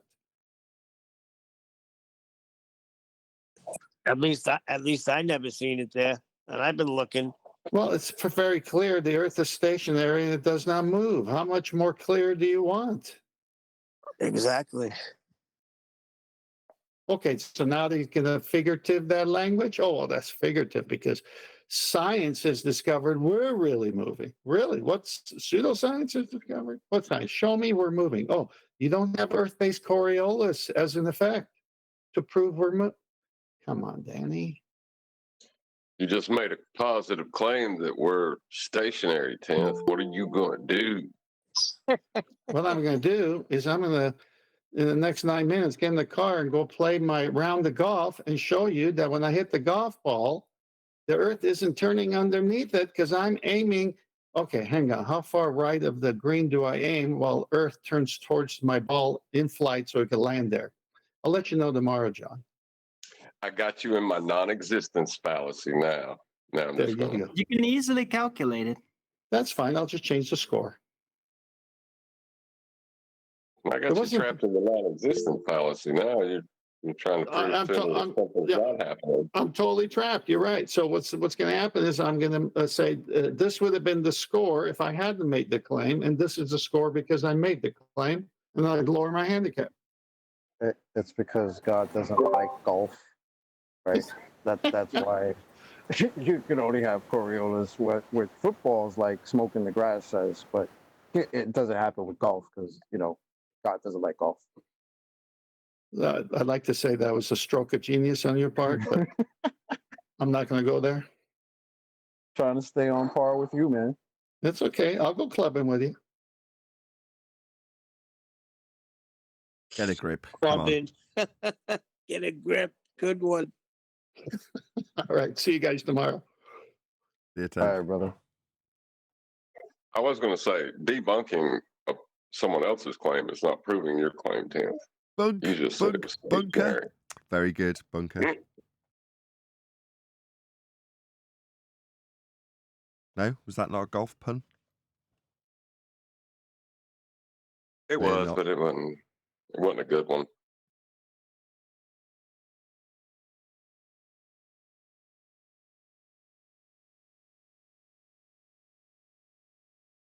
Earlier, we were talking Wilbur's? about entropic effects, and I don't know. They have to exist in heaven above, earth below, and under the earth. Even if you claim you can measure from hell. Hold on a second. Did you just say that entropic effects have to occur in heaven? Because I take umbrage with that, I'm afraid. Heaven above, earth below, and under the earth. Can we get outside and because that's what they're talking about, right? That natural law doesn't apply to their imaginations. Oh, yeah, okay. You mean their heaven, what they call the sky vacuum. You don't mean God's heaven. You mean their sky, right? When you say that word. Well, entropy would have I guess I want to talk about entropy. I mean, even in a perfect world, there would still be entropic effects, as far as I can tell. Sure, but in the same way the ontological primitives would give you an answer to how things were created by way of external entity, God, that would be. Well, if the laws of nature do not apply to those who are creating the laws and indeed the nature, then would it not stand to reason that those laws simultaneously wouldn't apply to the domain of that entity, God? So therefore, natural law, the order that's bestowed upon us in our realm, doesn't necessarily have any bearing on God's home, if you want to call heaven that. And that's the bit I took umbrage with, as opposed to how you're juxtaposing what they describe their heaven with their God's spaceman flying around in space, right? That, I think, is what you're saying, which is different, which I wouldn't take umbrage with because, yeah, it would apply. The rules of nature apply underground and over and in the sky, right? That's what you're saying, which I agree with. Yeah.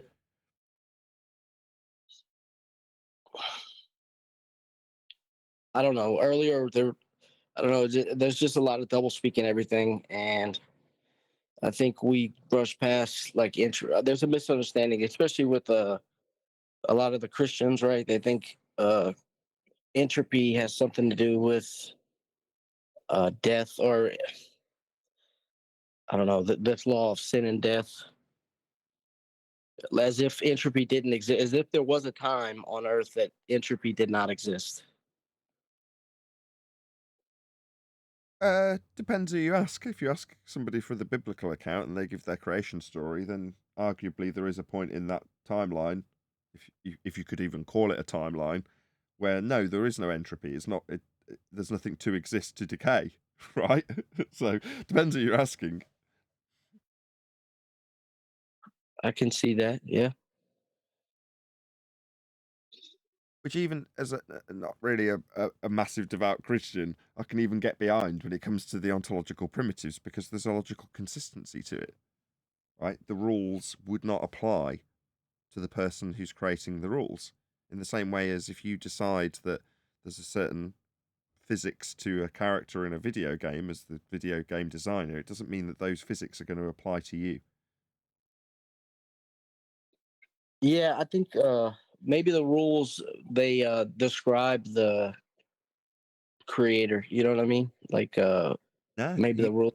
He made the rules. The external entity created how things exist and the rules that they adhere to. If the existence itself was created by that external entity, therefore those rules only apply to that which has been created. Now, I can't obviously definitively say they don't apply, but it just doesn't seem to stand to reason, is all I'm saying. Okay. I think it reveals his character, right? I mean, it would have to certainly reveal something about his own character. Or God's. Yeah. Do you think the guy who invented Mario was a Italian plumber? No, but the sense of humor in the Japanese designer might come across in the gameplay, which I think is kind of a ham-handed way of linking those two together for Matthew.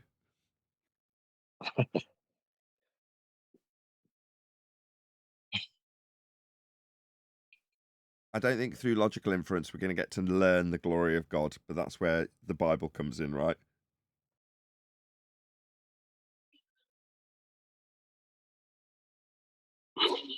Well, sure. sure. I don't know, man. Entropy. I just want to learn more about entropy, I guess is what I was saying. We could talk about Huygens' assumption. I mean, that was awesome, right? You had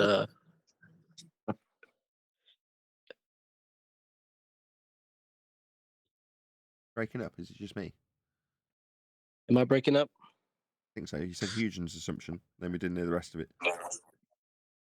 I was trying to segue into something interesting. Well, I thought I had the cause of entropy was the fall of man. Remember that? I do. I remember thinking the same thing.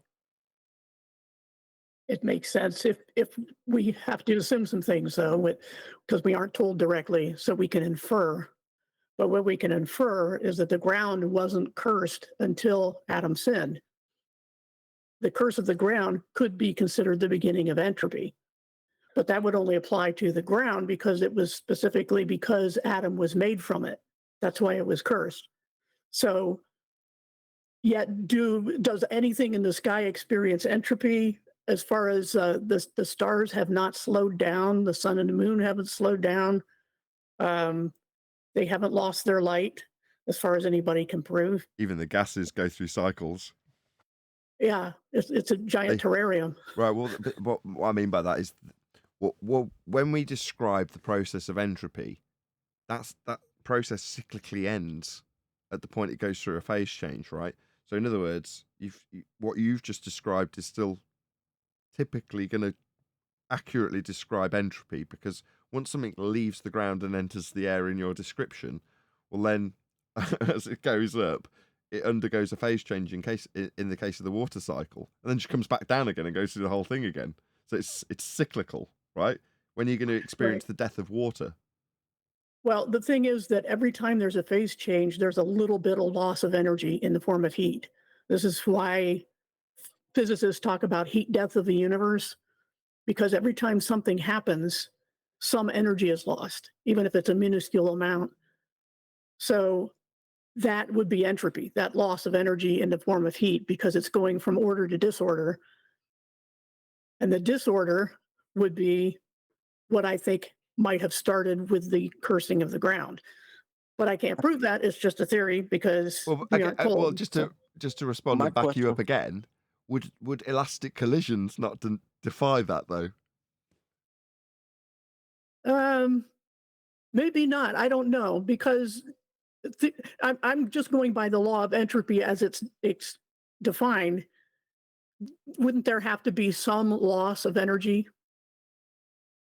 According to our description of the second law, there would be.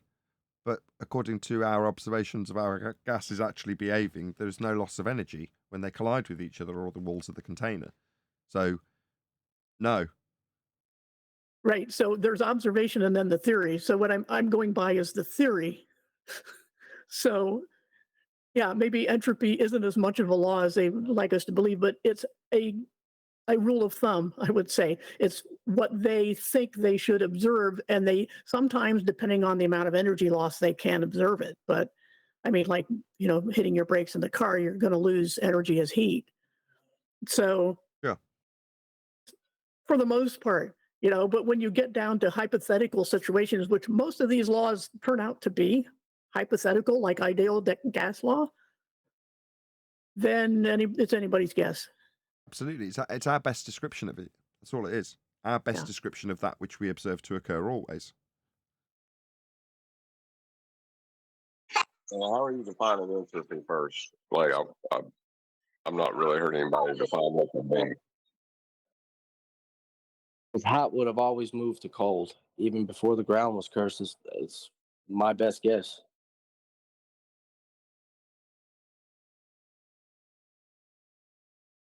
Yeah, it would, but whether there was energy loss is the question. I'm super precise when people are talking about physics laws.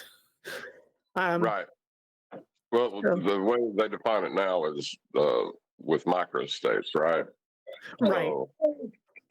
So if the microstate is occupied.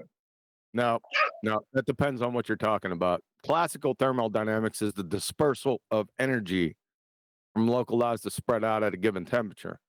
But in molecular thermodynamics, see, there's two. You got Clausius, classical Clausius thermodynamics, and then you got molecular thermodynamics. So there's two sides to this coin.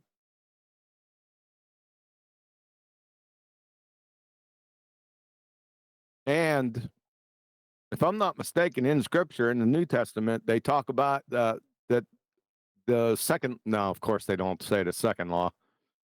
They, it was imposed on all creation, and then it will be lifted in the end. Correct?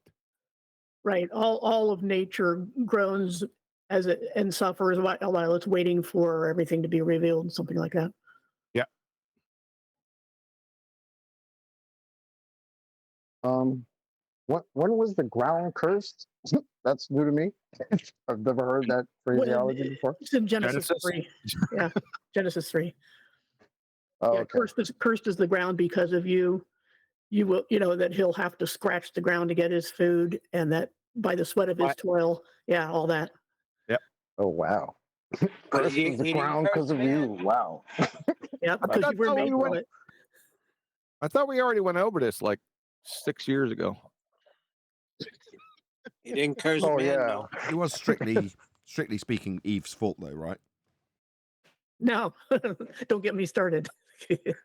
I'm just joking. See, it's very, just to say real quick, it's very specific. Cursed is the ground because of you, Adam, talking specifically to Adam, because you were made from the dust, and to the dust you will return. Eve wasn't made from the dust.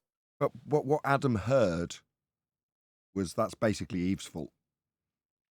That's what he did. He blame shifted. He ignored the serpent and said, "That woman you gave me." He blamed God, and that's where everything else went wrong. That's correct. Because the original curse was just, you will die. And they both ate the fruit and they both died. But all sorts of other bad things happened when Adam said, "That woman you gave me." That's where it went seriously bad.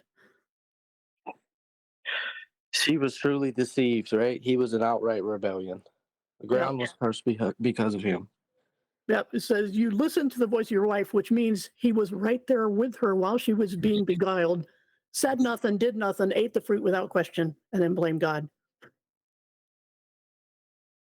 Anyway, Is that not the correct order? Am I missing something? For my Was that not series right? that I'm doing. Was that the wrong order? What's wrong with that? I'm sorry? I'm just joking. I'm being facetious. I'm saying, what's wrong with that? Yeah, I've been doing a series on my channel on Sundays on this topic. So.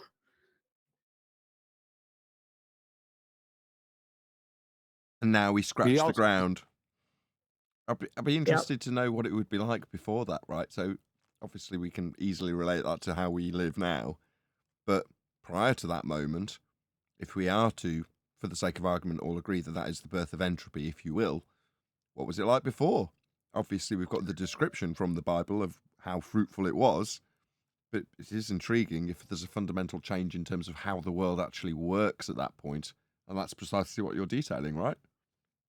Right. I mean, they were basically fruitarians. They ate what grew on the trees, and then and didn't have mortality, because that's what the phrase in Hebrew is, "Dying you shall die," extremely emphatic. You become mortal, basically, because they didn't die that very day, as far as anyone knows, because the Bible goes on to say Adam had such and such children and lived so many more years, and then he died. So it wasn't immediate. It says, the original curse was, "In the day you eat of it." Well, day you can take several ways. And then people will say, "Oh, look at Genesis. You can take the day several ways." No, you can't when it says evening, morning, day 1, evening, morning, day 2. These are literal solar days. Anyway. So you got to be prepared for any kind of way people will twist something you say. So I just had to put that in. Yeah, but this was quite some time ago, and in the heliocentric model, that day could have been quite a prolonged period of time based on the rotation of Earth at that particular given moment, based on the formation of the solar system. So I'm pretty sure that a day could be quite a long time, Paula. Seems only reasonable in the heliocentric understanding of the world. Which puts answers in Genesis in a terrible bind, but they can't see their hypocrisy on their interpretation method of Genesis. Fill us in. Answers in Genesis. Danny Faulkner has no answers. No, they have very selective cherry picking in Genesis. As Michael Heiser called them out for, he passed away this past year. But I mean, there's a lot I disagree with Heiser, but his area of expertise was ancient languages and Hebrew and Semitic languages and cultures.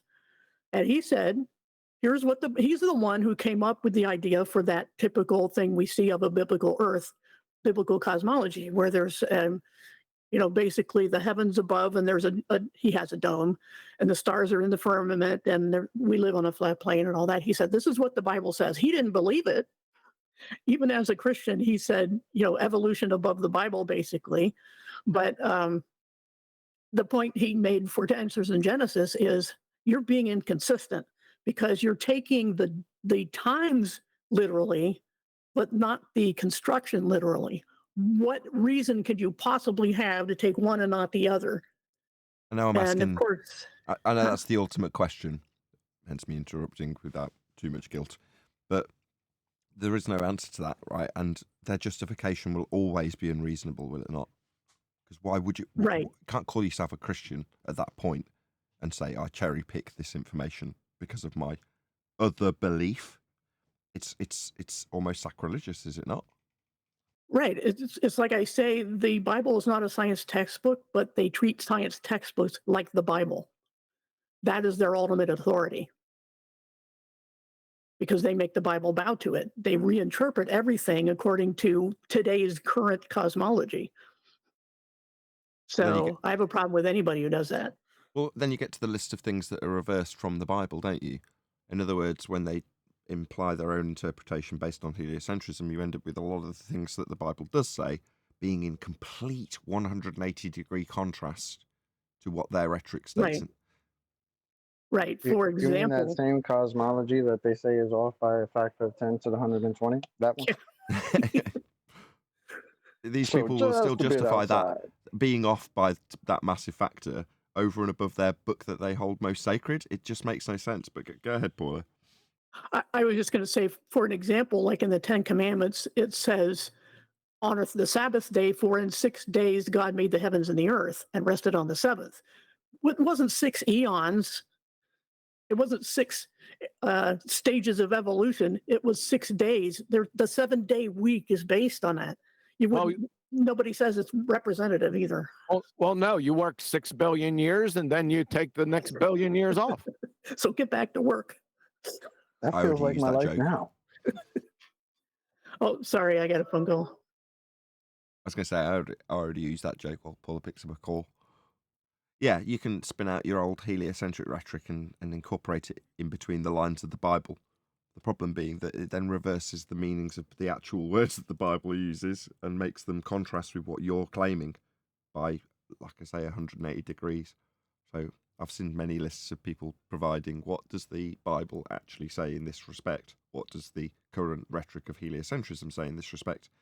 And they're completely diametrically opposed to one another. Yeah, there's nothing they can justify for either evolution or heliocentrism in the What's Bible. that? I'm sorry? Evolution, what's that? It's their true faith. I've reached the point with heliocentrism too. What is heliocentrism at this point? Because I can't even picture the Earth as a sphere to get it to spin around the damn sun anymore. Oh, that wasn't a bad answer, Paula. To the question, I'm sorry? what is evolution? Your answer, true faith. That's not a bad answer. Yeah. It's the most concise answer, I think, because you have to have it on faith, even without considering the Bible's teachings at all.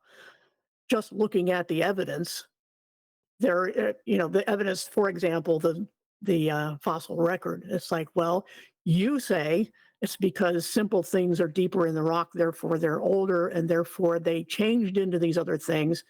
And I say, look at any local scale flood and you'll see this sorting action happen naturally because the higher organisms, so-called, the ones that, that are on 4 feet usually, they can get to higher ground when they see water rising, but the sea creatures are going to stay put. And so the bottom feeders are going to be the first to go when they're buried by mud, which invariably happens in layers. As floodwaters move, they lay down these layers, and as we saw after Mount St. Helens erupted back in the 80s, that a so-called mini Grand Canyon was formed in a matter of weeks and months. With it looks for all the world like the Grand Canyon on a small scale, where you've got these sharp lines between layers. How do those sharp lines happen in evolution and gradualism? Well, that's where J.S. Gould comes along and says punctuated equilibrium. All of things are going along all the same, and suddenly something happens. Well, it happens over and over and over and over in those rock layers. So they just can't. That's like not when- evolution anyway. And by the way, Nathan, she just gave you a hanging watermelon-sized curveball to the fallacy that you would like to identify. Which was? Denying the antecedent. Right.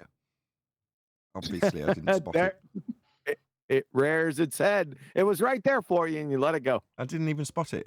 It's been a while. We very rarely use the denying the antecedent or the riposte to somebody using it because it so rarely comes up. So I didn't even spot it. I couldn't even identify it. Now you've told me. Yeah. If P, then Q, not P, therefore not Q.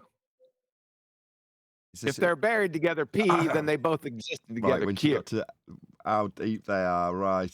Okay.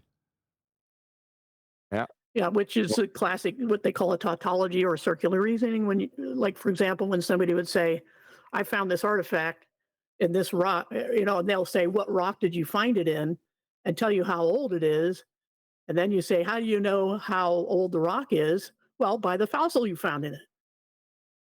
Oh, that's my favorite one. Well, if they're buried together, then they existed together, and they are buried together, right?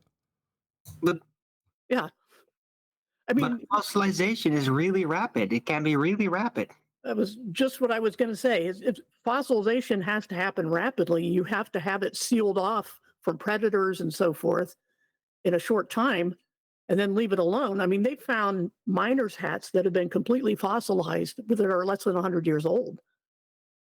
So, as stalactites, stalagmites, they form sometimes faster than they're supposed to. It depends on the drip rate through the rocks. I think you'll find. I remember think seeing you'll a find picture. there's 500,000-year-old miners.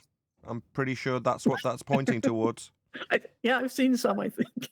But hadn't they found like a petrified foot in a shoe at some point somewhere in a farmland?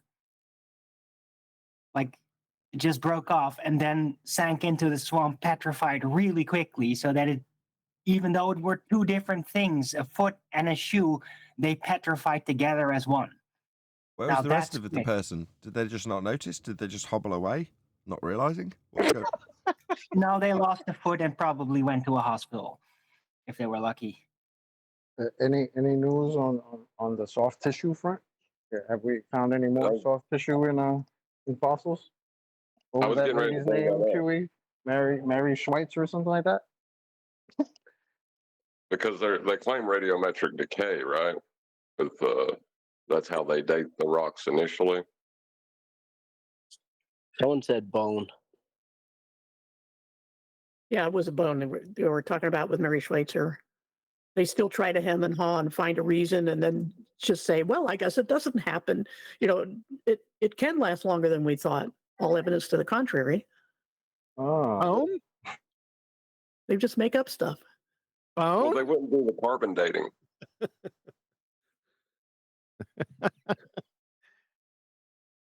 Carbon dating. What's that? You playing the dating game again? Well, the bone, which is not a fossil, if it's a bone, they wouldn't carbon date it to see how old it was because reasons, I guess. I don't know. But that was weird. Soft tissue. Yeah, more importantly, that's not blood supposed to cells. exist. Yeah. Yeah, if it's soft tissue, though, it's not fossil. Yeah. Like I think that was the point. I know it's fossilized Carbon, soft tissue. carbon dating is still better than internet dating. I've dated some rocks. Those are your Well, if you ancestors. listen, well, yeah, I was about to say they're our cousins. So what's wrong with that? I have a cousin named Rocco. When you're Italian, it's, you know, we all have a cousin named Rocco.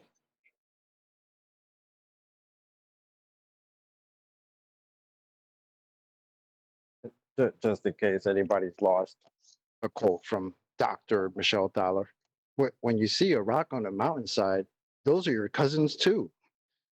End quote. Right. So wave your hand and say, "Hey, hey, cousin, how are you doing?"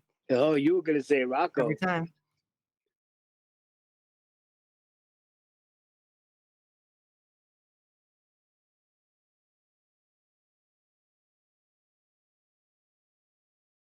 Yeah, and no matter how old he is, he's still called Rocky Boy. Could be 50 years old. He's Rocky Boy. So Jesus wasn't talking about persecution. He was just saying that you shouldn't throw your relatives. Is that what that means? Basically, pick up your relative and throw it. But only if you have no sin. You can throw your first cousin. No, only if you bring one person caught in adultery. And not both like you're supposed to. Exactly. My theory on why they started to peel away from him when he said, whoever's without sin cast the first stone. If they caught the woman in the act, as they said, then they also caught the man. And by law, they were supposed to bring him too, and they didn't. And my guess is that it was one of the Pharisees standing there.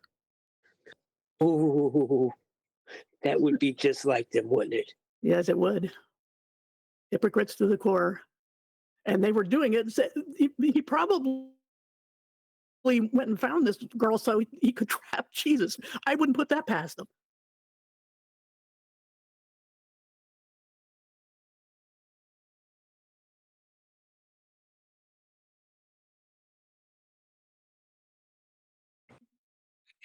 It would explain how he knew. It would explain how they knew that she was an adulterer, wouldn't it?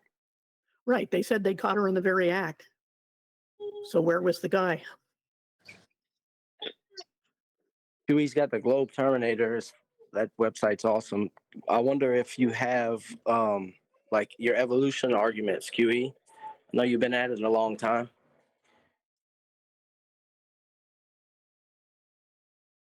My web designer's on sabbatical. Fair enough. It's hard to have an argument with the shapeshifter, isn't it? Because every time, like, you try to get them, debunk one of their claims with that, they just change it to something else constantly. I just did debunking, their arguments, not debunking evolution, because no one's ever defined it. Sorry, just if I can apply to these web designer positions, if any. Thank you. I don't know. I'm not putting on any want ads just yet. Yeah, so I just debunked their arguments in association with which they cannot define. It doesn't exist. Right. Yeah, that's one of their what evolution argument? What's evolution? End of argument. It's the changing of one species into another somehow.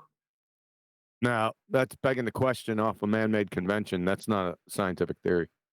Sounds like a werewolf. It's frogs turning into princes, and you don't even have to kiss the frogs. Where'd you get the frogs? The taxonomic classification. It's magic. Right? Working outside of the taxonomic. Magic.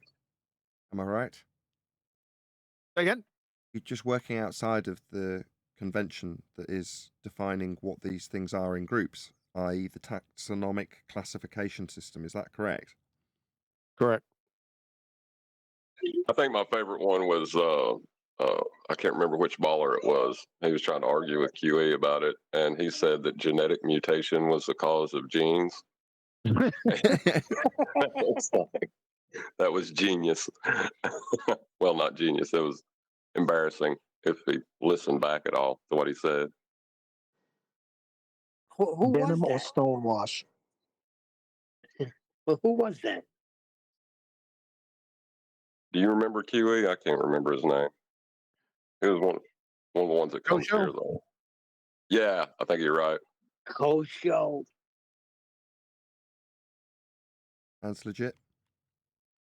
Well, he was getting so upset that Kiwi wouldn't just accept that genetic mutation was the cause of genes, and like he was just, but that's just true.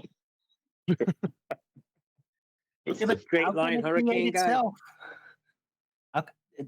How can something be the cause of itself? Look, Arwin, you're talking about ballers here. Because reasons. But I mean, it's worse than mass. This is how the universe can exist before it exists and then prove itself into existence. Yeah, but how can something create itself, which would suggest that it wouldn't be there yet? So how would it be there in order to create itself? It's It would. kind It of would have. paradoxical. It would have to pre-exist before its existence, then poof itself from non-existence into pre-existence, then into existence. This is where bendy space-time comes in to save the day. There is no pre-existence. So. But even then, it would still be like a Back to the Future time paradox. And every Hollywood movie with time travel in it, it's just it's so cringy. They ruin movies by using time travel.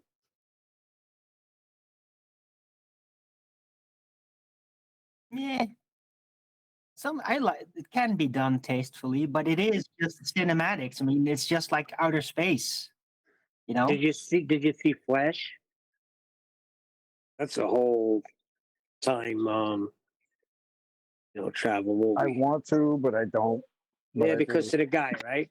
Because supposedly what the guy's about, my sons I will don't care not about watch the it. guy. It's just the movie. It's like, even though I'm a big geek with that shit, It's that good. movie just is it?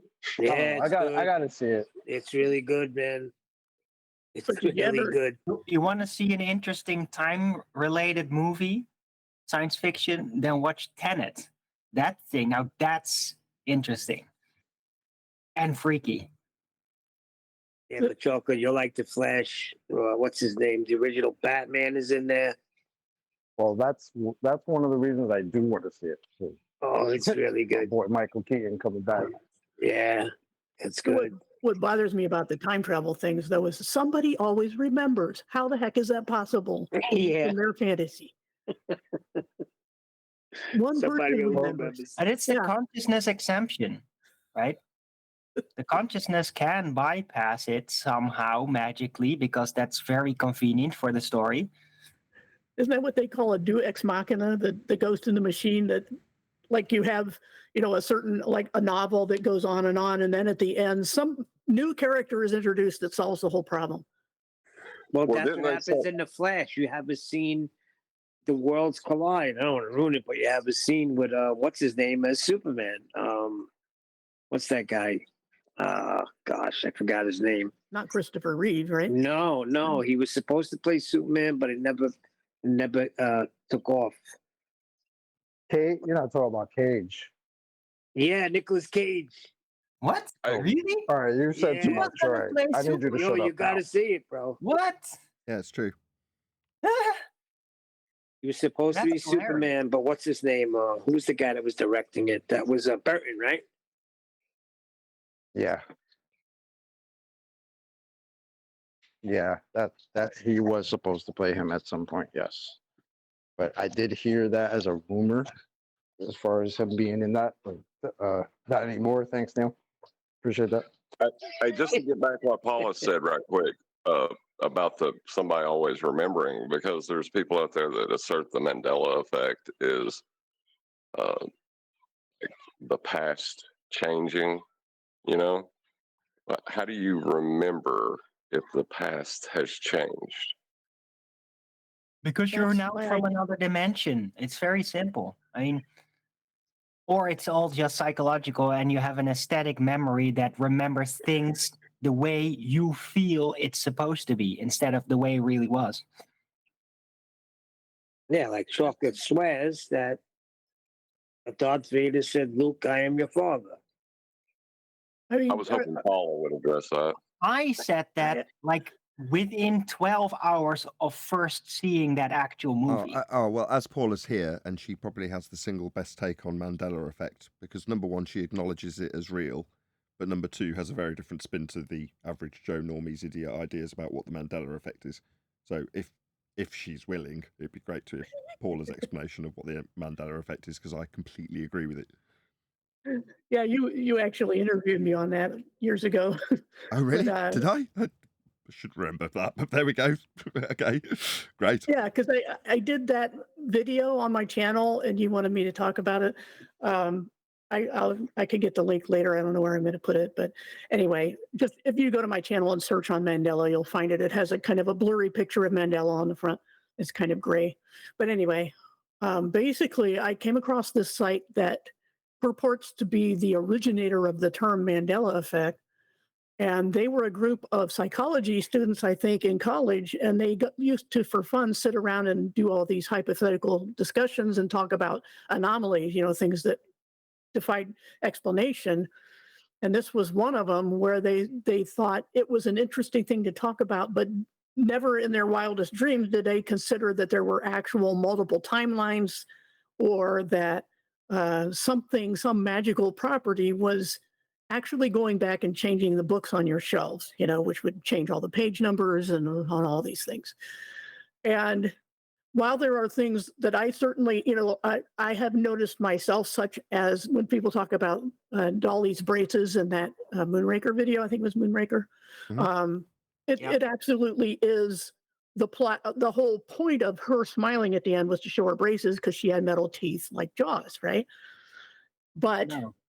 But we wanted that. I remember wanting to see that, and then it didn't happen. It was like a huge missed opportunity for every viewer. Like, why didn't they do that?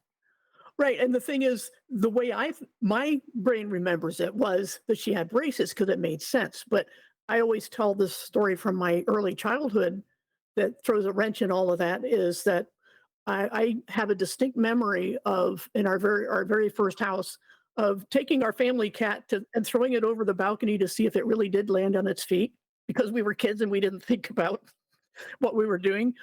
I can see it plain as day. But later, as I got older, I realized I wasn't even born yet when that happened. I could not have seen it. So why do I remember it? Because my brothers and sisters told me about it. And when you're a kid, especially, you put yourself in the scene. And that becomes your memory, which you can't distinguish real well at that age, because I was like maybe 4 years old. And so I can explain it that way, that I have a memory that's absolutely, I could swear on a stack of Bibles, is a real thing I witnessed, when it's impossible for me to have ever witnessed it. So it's a secondhand memory then. Yeah, was appropriated. Yeah. And so that can happen with a lot of things. Memory is not well understood even now. And that was one of the points, I think, on that website where they talk, because they were, psychology students. And of course, memory would be something they would cover.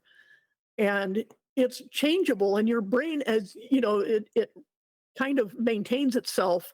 Sometimes you lose bits and pieces of memories, and your brain will fill in the gaps with whatever it makes sense, just like my brain did when I was a little kid. So there's a number of ways you can explain a lot of the things that people say, and they'll talk about advertising and all these things, and the Bible, of course. And I spent quite a lot of time proving that the Bible has not changed. But the thing is that it's very selective, this magical Mandela effect, because it doesn't say change who was the first American president. Everybody knows it's George Washington. Nobody has some other memory. Why? Why do they always pick something relatively obscure, like a movie or an advertising jingle, or parts of the Bible that few people read, but they've heard? Well, there are some things that are a little bit more notorious, but if I may, this is my personal finding within it, and that is there are no Mandela effects where the old version was wrong or ugly, and it's like, oh, it's improved, but I remember it being wrong. Like, it's always based on aesthetics. You always remember the things better than they are now, according to the Mandela effect. It's never the other way around. So that's what's happening, I think. It's the aesthetic quality of the self-correcting memory to fill the gaps. It's always going to give you the better, more logical version that's just more aesthetically pleasing. But Well, that's in why reality, like advertisers and media producers, they fool around with this. It's like they knew that and they played with it because it draws in attention if something is like off. Well, That's there's that, and it's always a really ambiguous point that nobody really cares about. And then when someone tells you this is how it was, you immediately picture it that way in your mind, and then they show you it being different.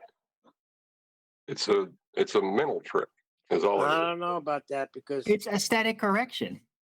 I don't know. Your memory corrects it the way it should be or should have been, but you don't know whether it was that. But you're introduced to the idea first as it this is not the correct way. That's And- how I would call I call this reverse gaslighting, because of course in gaslighting your memories are told to be you're always wrong. Here's my evidence to the contrary. Whereas in Mandela, it's your memories are always right, and here's my evidence to the contrary. And the problem is that, first of all, there's a reason people started writing things down, because memory isn't perfect. It never is. It never has been.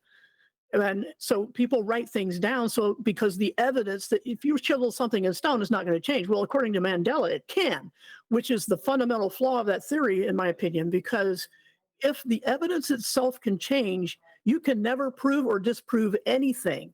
And so you can literally do what only Orwell could imagine and change the past, and people will believe it. This is, I don't know if Orwell had this in mind, but it makes perfect sense that this is a psychological technique that makes people only trust, like you say, either the most aesthetic thing or, whatever makes sense, like I did with the cat over the balcony. And this is all unprovable because the evidence can change. You can literally unchisel the rock, so to speak, or, the printing on the books on your shelf can change. So how can you ever prove or disprove? And why should I waste my energy on what's to some people a religion based on their reactions to not believing in it? They jump down your throat like you've committed heresy, and you can't prove or disprove. So what's the point? It's just a psychological exercise for fun, like that original site said. Right. Right. It But also they ties use back. it as a presupposition. It also ties back into what you said right at the beginning of this, right? When you were criticizing the time travel aspect of it. How would you know? How would you remember? Well, the same applies to the Mandela effect. Yeah, that's what I Right. liked about her saying that was because it tied into a previous point I'd watched her make about the Mandela effect. Well, and there's the But the existential point consequence. stands though. Can't really prove anything if literally reality is changing around you. Like, how do you prove anything is actually what it is? Well, It's just, but by the structure of the claim of it, the claims that you making the Mandela effect, you're saying, I'm not from this dimension. I'm in the wrong dimension. That's literally what you're actually declaring when you say that. well, and it's also sim theory, because and it has the same fatal flaw with sim theory, because if this is a simulation, so are we, and it's our reality. So you're back at square one. What's the point? Yeah, how do you define simulation like that? The It doesn't even point- make sense on its face, Well, the point is that you're detached from any concreteness of the world, right? It makes it all into illusory. And so your actions within such a setting would also, to you from that perspective, matter less, because it's nothing is really real anyway. And that, in my opinion, is if there is masterminds putting out this stuff, would be the motivation that I would guess, because Yep. if you can't prove anything, you can't stand on anything, you can't tell the authorities they're wrong, you can't talk about history that you remember, or you pick up an artifact and they're like, no, that's wrong because we said so, just like Orwell's 1984. Well, hold on. If you can't prove anything, then there can't be a method for proving things empirically. Right, But or there is a disproving. method. This is why I've heard a lot of Globers get to that point when they've lost their globe and there's no coming back, and they go to, oh, it's just a simulation, or I can't prove anything. Rumpus. Right. Total solipsism. That's when you punch ultimate them dead in end. the nose, isn't it? You punch them in the nose when they say that. I say, it's just a simulation. And that's why you have to aim at the foundation that everything else is built on, and save yourself a bunch of time. Because if you take away the ground they're standing on, they're not going to be able to throw a punch at you. But hold on, there's more to that. To say that there is no method to prove anything is true, if that is correct, it can't be correct because there is a method for proving things to be true and empirical. Not if it's a simulation. So it's not a simulation because there is a method to prove things true. No, because you're in the simulation. So all you've got is that method that's encapsulated in the simulation. Yep. It only works in the simulation.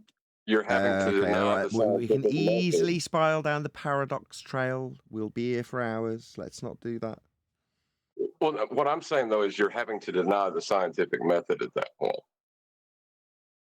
Which is, I think, what they want us to be driven to, which is why they would encourage anything like Mandela or simulation theory within the flat Earth community, because then you've got no ground to stand on. Right. Well, You're keep that. So then you could boil it down to it is objectively true that nothing is objectively true, which is nonsense. Right. It's so contradictory. Nothing is knowable. Well, how do you know that? And we're all Zen Buddhists. No, look at Boulders. They hate the scientific method. But No, they used to. They used to love it when they thought it proved the globe just by saying science first. Yes. Right? Until people started asking them about their science that they're claiming, like what's their independent variable? And then all of a sudden, years later, science doesn't prove anything, guys. Calm down. He's not wrong though. Chocolate's description was accurate in the respect that many years ago, we took in 2014, 15, maybe even 16, when confronted with a globe believer with that question, how do you prove Earth's a sphere? You would quite literally get a one-word answer from them sometimes, which was just, quote, science, end quote. The whole body of science. Yeah, then it became the body of the body of science. Hey guys, how you doing? I got a question. This is for Paula too, if she knows. Anybody, whether or not believing, anybody ever experienced, or what is the opinion or understanding on research about that term deja vu? That's just a glitch in the matrix. So here we go again. Yeah, we all get that experience. Sometimes, quote unquote, science will try to explain it as just a mismatch in timing of signals in your brain or something such like that. But I don't know. That it is a weird one. It's one of those things that's like, what the hell? What's going on? Yeah, and then you have Denzel Washington making a movie trying to give us some type of scientific. Yeah, that was a great movie. I love the movie. But it was entertaining. But they tried to give a scientific explanation via entertainment. But it wasn't like they weren't denying it. They were just trying to give us an answer, like it has to do with the time machine and all this stuff. So, and if I might, sorry. If I might say, all the movies, like especially the like X-Men and the Marvel Universe and all that, and Doctor Strange, all of it. I mean, Doctor Strange was the most in your face about it. Is they're trying to meld what used to be empirical science with sorcery, so that you'll accept both as scientific. They try to make sorcery scientific. And so you won't know sorcery is the old name for science. And they're getting back to where it used to be, where it is your religion. Yep. Well, the thing like with deja vu is we are creatures of habit. We do things by habit most of the time.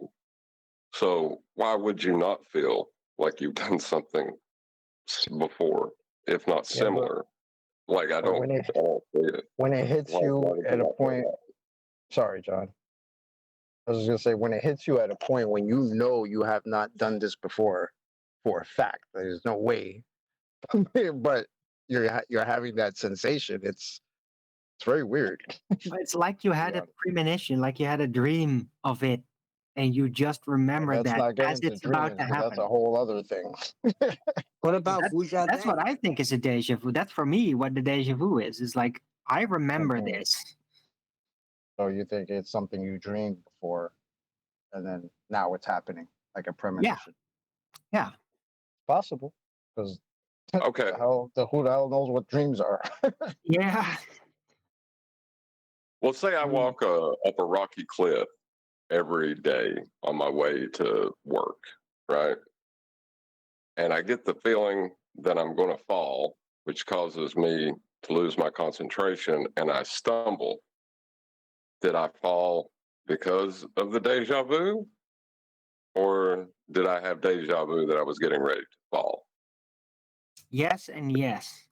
With a gin for breakfast. Well, you got George Carlin. He'll say it's Vujade. He doesn't say anything.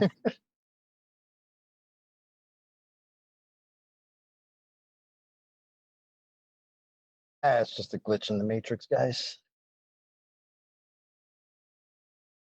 But that Doctor Strange movie, yeah, I didn't like that at all. All sorcery.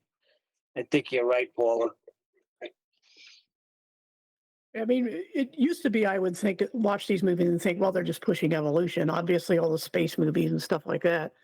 But as they keep making movies, they keep going farther and farther toward magic and sorcery, which there used to be Truth is Stranger Than Fiction had a good or a good video explaining that whole historical progression or regression from alchemy to modern physics back to alchemy. But yeah, it's like the Bible says, nothing new under the sun. It's all been done, and it is a cycle of sorts, but there's only so many more spins left in the dryer. You know what I mean? It will end, but what we're seeing is another end of a cycle. I'm pretty sure it's the last one, but what do I know? But Did I hear earlier a little chats about archaeoastronomy and stuff?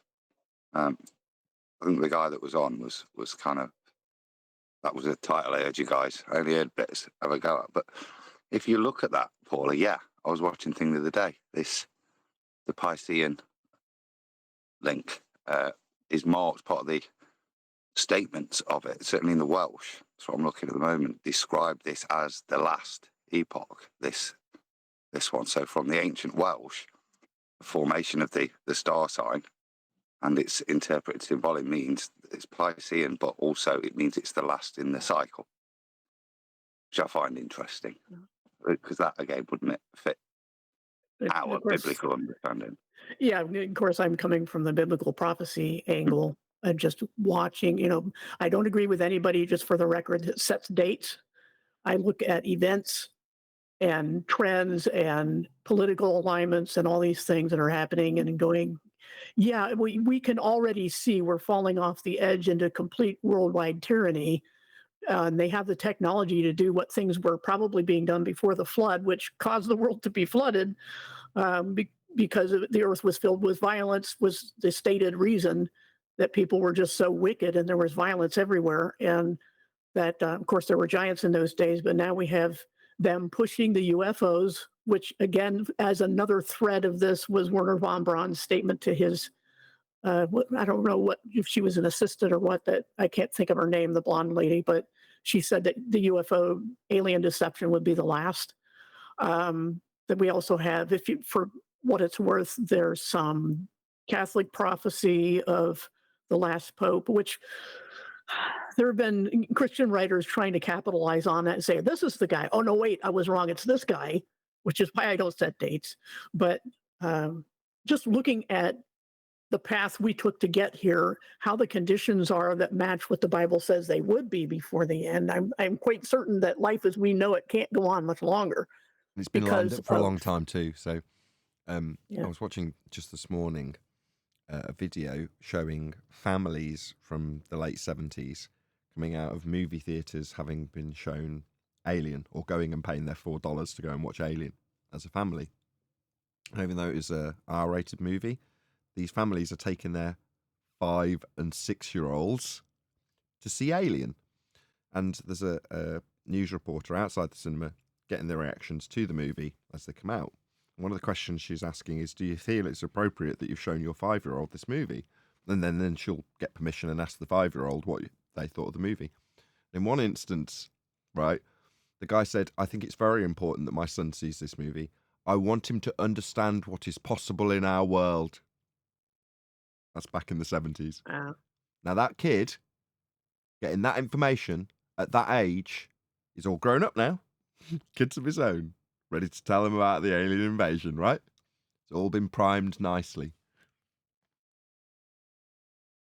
And back then it was just like a story and movies and like conspiracy theory stuff. Now you can turn on mainstream news and see them talking about it like it's happening. Well, and everything Definitely else- extraterrestrial life. I mean, everything else is desensitizing. You know, you watch a movie in your mind to see the bad guy gets what's coming to him, but in the meantime, you've been filled with some pretty horrific images.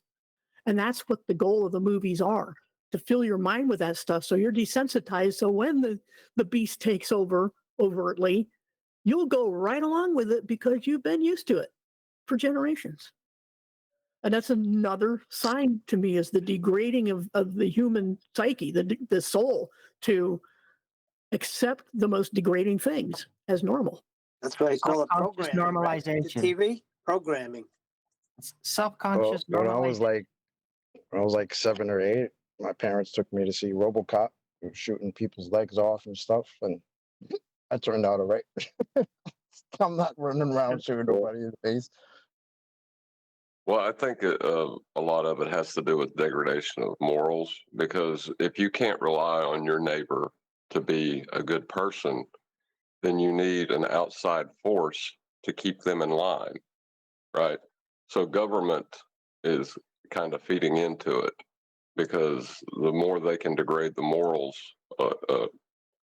of the people they rule, the more of an influence they can exert and will be asked to exert over those people. Right. That's the stated purpose. I mean, if you've seen any of those manifestos of, like a generation or two ago, that was their stated purpose, to degrade people so that they would not band together and cooperate with each other. They would be all in for themselves. Everybody's a loner, then you can't band together. And I have a quote somewhere from Bertrand Russell where they said, we will, through injections and injunctions and all our propaganda and things, make such a difference between us and the rest of the world that there will be no possible way they can revolt against us. And it will be like sheep deciding they don't like the practice of eating mutton. That people would be so dumbed down, so degraded, so alone that they cannot rebel. And that's what they've just about accomplished, in my opinion. There's still a lot of good people around, but not enough anymore. Yeah, but they separated us so much there will never, ever, ever be a revolution like that. That was quite But there's interesting. still enough, though. Injections and injunctions. Yeah, I heard that. Very Yes. interesting. I would like to intercede there. I mean, there is enough woken up people. It's just that the ones that fail, they stand out much more. And they it's are too also much. coming out of the shadows, but that doesn't mean that they're the majority. I don't think so. Well, there is no way that they would. Okay, Paul. I was just going to say the so-called public school system was designed from the ground up. If you listen to the humanists and John Dewey, who invented a lot of both the Soviet and U.S. educational systems, their stated goal was to take kids so much of their time that their parents and churches would have no influence, and that teachers were seen as priests of a new religion. And this was the goal. I mean, we're talking over 100 years ago. That's the first thing they did, is take your children through the educational system. Then those children grew up and they took the media and they took academia and they took entertainment. Now they've taken the militaries, they've got everything. And this was evidenced by the pandemic of, back in 2020, when all of a sudden, like somebody flipped a switch, everybody down to the local level was on board with face diapers, injections, and being told by government what they can and can't do, and stupid anti-science things that the physicians were putting out. It's like, oh, we got to shut down public outdoor swimming pools. That's the safest place to be. You're literally swimming in bleach on a hot day, total virus killers. And they told you not to do that, and most people obeyed.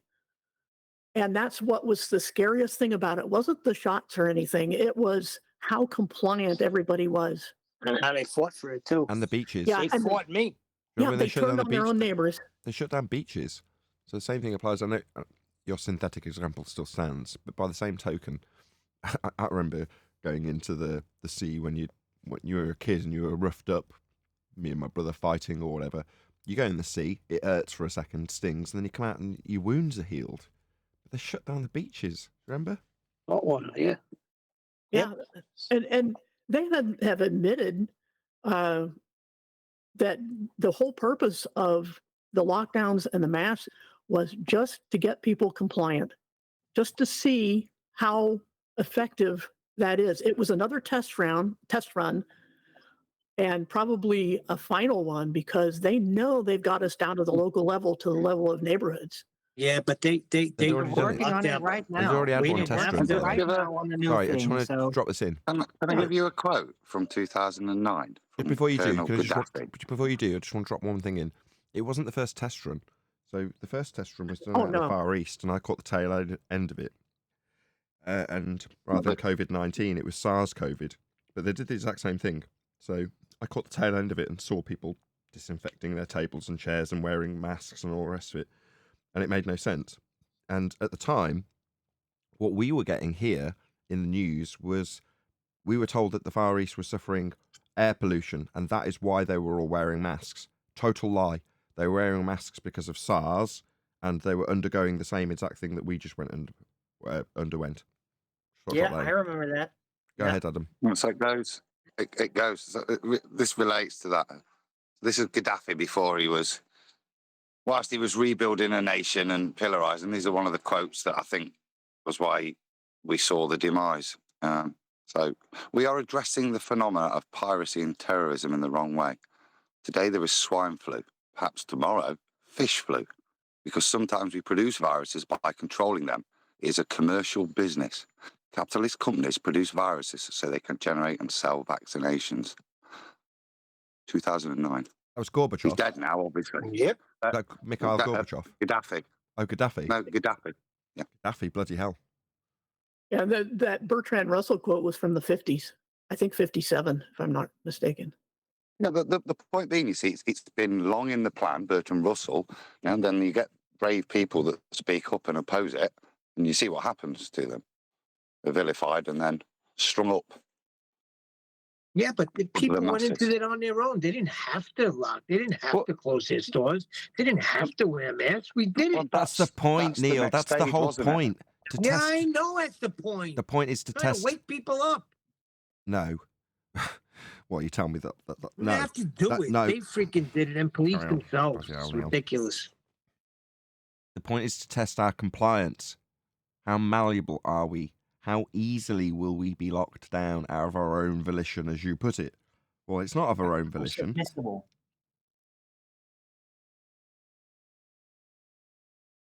Sorry. Yeah, to me, that was the saddest part. Not only the compliance with authority, but the ability for them to get people to turn on each other. Like Yep. family members turning on family Right. members because of a face diaper. Like, are you serious? And it was worldwide. That's the scary part. It was it's worldwide. nuts, man. And that's again, like I'm going to keep seeing it through the biblical lens. this is prophetic because it's like you're watching them lay the foundation for the beast kingdom. And everything is there's so many chess pieces lined up right now. I lost track of how many. I mean, and I've been watching prophecy since the 70s. So I'm seeing something different this time. People always think this is as bad as it could get. No, this is as bad as it can get. Well, now we're truly at the point where they could flip that switch again, and you would be a prisoner in your home. You would have no access to food, water, electricity. Toilet paper. I knew it was bad when I came to work and one of my coworkers had on 2 masks. Now, this is a guy who he was an older dude. He already was suffering from asthma, so he already had problems breathing. Every once in a while he would have that problem. He'd have to go home. So I came in one day, and this was like the day after Fauci was on television telling everybody, yeah, 2 masks should be all right. So he comes in wearing 2 masks, and I asked him, I'm like, bro, why do you have 2 masks on? Come on, are you serious? Like, we already had it out with the 1 mask. Now you got 2. You already have problems breathing. What are you doing that for? The Irish have He's the like, answer. why are you telling me what to do? You have to ask And I an said, Irishman. Just needs to ask an Irishman. To be sure. But I said to him, well, why are you, like, who told you to do that? I know the job didn't tell you to do that because that's brand new. So what, the magic box, somebody on the television told you to do that? You don't have to do that. And he turns to me and says, well, why are you being an authoritarian? I'm like, wait a minute. I'm the one telling you that you don't have to do that because nobody told you have to do that. And you're calling me the authoritarian. Okay. That's when I knew it was bad. You go to the guy in the cell, right? There's very thick bars. It's a very secure prison. But the door is actually open, and there are no guards, and there is a route directly to the front door. And you say to that quote unquote prisoner, you could just walk outside. And the prisoner turns around to you and says, you're not the boss of me. Don't tell me what to do. Yeah, that's how I felt. I was just like, oh my God, this has really got people to that extent. It was unbelievable to me. It's just like, okay, he actually, I think he tried to call me Hitler. It's like, I'm Hitler telling you, maybe you should breathe instead of putting all this fabric on your face. You already have problems breathing, brother. I'm trying to help you out. You know who else has this problem? For being, you know who else runs the same path? People like heroin addicts. Right, Adam? You can say to a heroin addict, this is killing you. You don't have to do this. Right? Oh, you're not the boss of me. Yeah. Don't tell me what to do. No, I'm telling you, you don't have to do this. Yeah, that experience really exemplified people's arrogant ignorance, where science was bastardized, abused. People the gullibility level was like, wow. It was like, I don't know. I mean, I've seen people see things like a 9/11 or, different events of cataclysmic things by induced wars. I could see the thing but this is like an invisible thing that no one can see. And just because somebody gets sick, which had been happening prior with the flu, knocking people out and taking lives, that, they can just come up with this thing that they always show this, again, heliocentric, the CGI, with a thing look like a freaking mine floating around with the spikes coming out of it saying that this is what it is. And people literally just fell for it. Scared the hell out of my little guy. It may have been that. Like the way they defined pandemic, it fit that definition. It did. And let's not forget who's at the top doing all of this. Satan himself starts from the very top. Or the bottom. Sting. Well, I mean, top of this world system, not the top. I'll bet you Chuggy masked up. Ask Chuggy. I agree. Chike, are you wearing a mask right now? Is he in there? He still got one on, yes. Chike, do you have a mask on right now? Jackie, do you have a picture for us today to look at that'll make us go, And you know what? And just like we have a division here in the flat Earth, so-called. They could. I opened my camera, but I can't. We didn't mean a picture of you. No, I'm saying just like there's a division in the so-called flat Earth community right now, there was a division in the field I'm in of medicine. You know, apparently the people who became enlightened, you know, they still stand against it, and they've been fighting for it long, lost their jobs, protests, yada yada. But it actually, these are people who are doctors and nurses and lab technicians and thrombology specialists and all this, and they literally were falling for it. It's like you're in the game and you can't discern that this is a game. You know, that's what really baffled me. Yeah, same thing. My brother and my cousins all in the medical profession, and they swore by it. Told us we were rebelling, that we're doing harm to society by not wearing these things on our face and not listening to what Fauci says. But That's the problem with the world. That was the test, wasn't it? That's what they wanted. When they asked you to, will you kill a Jew? Yeah, will you turn on your fellow man? They tested us, didn't they? And most people turned on us. We were scum. Those that didn't abide by the nonsensical things. Yeah, those that didn't comply to medical treatments were vilified. And if that's all that mattered. Would we turn on ourselves? And we did, didn't we? Yeah, but there's the other thing too, and they appealed to people's what their real desires were, because I had in-laws that just because they were threatened of not being able to travel, they went out and got it. Wasn't not that being able to work or travel? Oh no, I have to get this. Wasn't that the Milgram experiment where, you know, they saw how people were willing to cause another human torture? At least they thought it was torture. I think it was The Milgram. electric shocking. Yeah. They increase the voltage slowly and ask the person who believes the other end of the microphone contains somebody with electrodes attached to them. And on the machine, it's clearly marked at the end of the voltages as being high, danger, will cause death, etc. And in the room with them is a third party, a man in a white coat. Now, the man in the white coat's job is just to say, please continue. That's it. That's his scripted line. Please continue.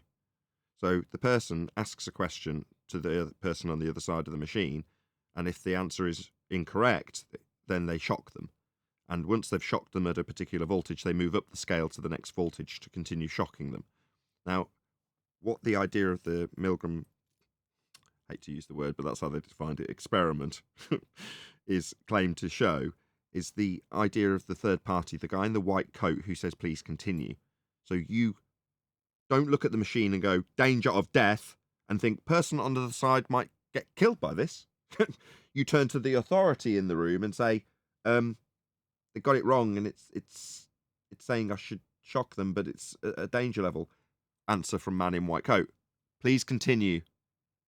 The question then becomes, do they or don't they? Continue. Wasn't it a Clockwork Orange? Nah, they're gonna have to fight me. I ain't having none of that. Clockwork Orange was a movie. The sickening thing, right, was that because the scripted process is such that you've paid a guy to go in and he's only supposed to say, please continue. So at a point in this demonstration, let's call it, they'll reach a point where you get, like, let's say it's 50,000 volts that says this is lethal. But there's still switches beyond that. So what they found in some that I've shown or seen on YouTube or TV or whatever it was that I watched these happen, people will get to the point where they go, should I carry on? Please continue. Ow! Next question. They read out the question. No response from the other person. I've read the question. They didn't give him an answer. And then the person in the white coat says, please continue. So the person... That's the thing. Go on, Adam. So that's the trick, isn't it? What's the person that's looking, doesn't know what to do? They will accept the statement as validation. They're so much under control and seeking approval from the authority system, yeah, that they'll do it and they'll misinterpret that please continue as please continue with the psychological experiment. Please continue within it is what they're being told, but they will interpret that as to that means I've got to shock the bitch again. You know what I mean? I've got to. Yeah. Well, in the rules, I'm sure, again, in other examples that I've seen of this, they'll explain that if the response is incorrect or not forthcoming, then you are to administer the shock at the next scale up on the machine. So sometimes the man in the white coat will reiterate the rules. If the response is not forthcoming, you must continue. So they just, 60,000 volts then. No response. They didn't respond. Please continue. Next question. They just carry on. keep upping the voltage. But it's why we were told that. And see, we were taught that at A-level psychology, but these are basic things, basic premises that they work on. And like I say, when you look at what's happened over the past few years, it's exactly what's been done to us. It's been, you said it earlier, that's the big experiment that's been carried out on us all, the big psychological test. Will we cook to their, not even direct, because that was the clever thing, wasn't it? The government never instructed anybody to behave so abhorrently to their fellow citizens. Right. It just emphasizes the fact that the problem is human nature, and that this is why one of the things, the purpose of a Christian life is to get people to get a new one. And that's why we're stepping it up recently, because we're seeing the end coming, and you see this edge of the cliff that the car is heading toward, and all people do, the driver is hitting the gas, and you're going, no, you can turn the wheel. You don't have to Please go that way. continue. Yeah, seriously. That's all we're trying to do is say, no, don't continue. Or the door of the ark is open. Come on in. Yeah, pretty much the same situation as the days of Noah. Only it won't be a flood this time. That's why we do what we do. What will it be? They say fervent heat, right? Second Peter say that. Yeah, but that's the very, very end. Before that is judgment, and it won't be pretty. Is that what global boiling is then, Paula? Global boiling. Well, it's called climate emergency now. It's not even called climate change. It's climate emergency. One thing I always thought was interesting is early on, the first 7 set of judgments, all the people in the world hide underground and ask the rocks to fall on them and hide them from the face of God. I thought of deep underground military bases.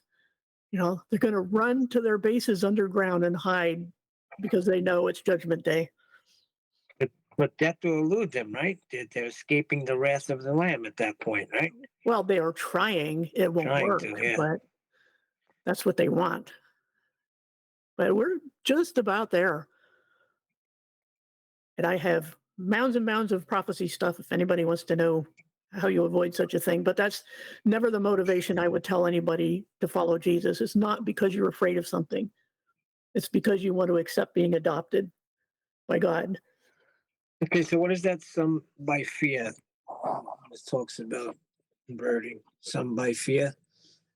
Yeah, I mean, fear is never a good reason to patch up a relationship with somebody, in this case, God. Fear is the wrong motivation. It might drive somebody to the point where they're willing to listen, but that shouldn't be the motivation. I always say it's like we're all born in an orphanage, a terrible place, and somebody comes along and says, I want to adopt you into my family, and I have this mansion, and you will live a happy life, but you have to choose. I can't force you to accept. And it's never just about leaving the orphanage. It's about, do you want to be a part of this family? That's what the gospel's supposed to be, but too many Christians are going around, like that famous old American sermon, sinners in the hands of an angry God, and dangling over you the fires of hell. That is not how you accept an adoption offer. And with that, I'm going to say another huge, massive, enormous thank you to both Discord and G+ panels for making today's after show possible. And of course, a massive thank you to all of you in either Nathan Oakley 1980 or Nathan Oakley Premiering streams for hopefully smashing the super chat, liking, commenting, sharing, subscribing, joining as a Nathan Oakley 1980 channel member, and all that good stuff. I've been Nathan Oakley, and I will see you all in the next video.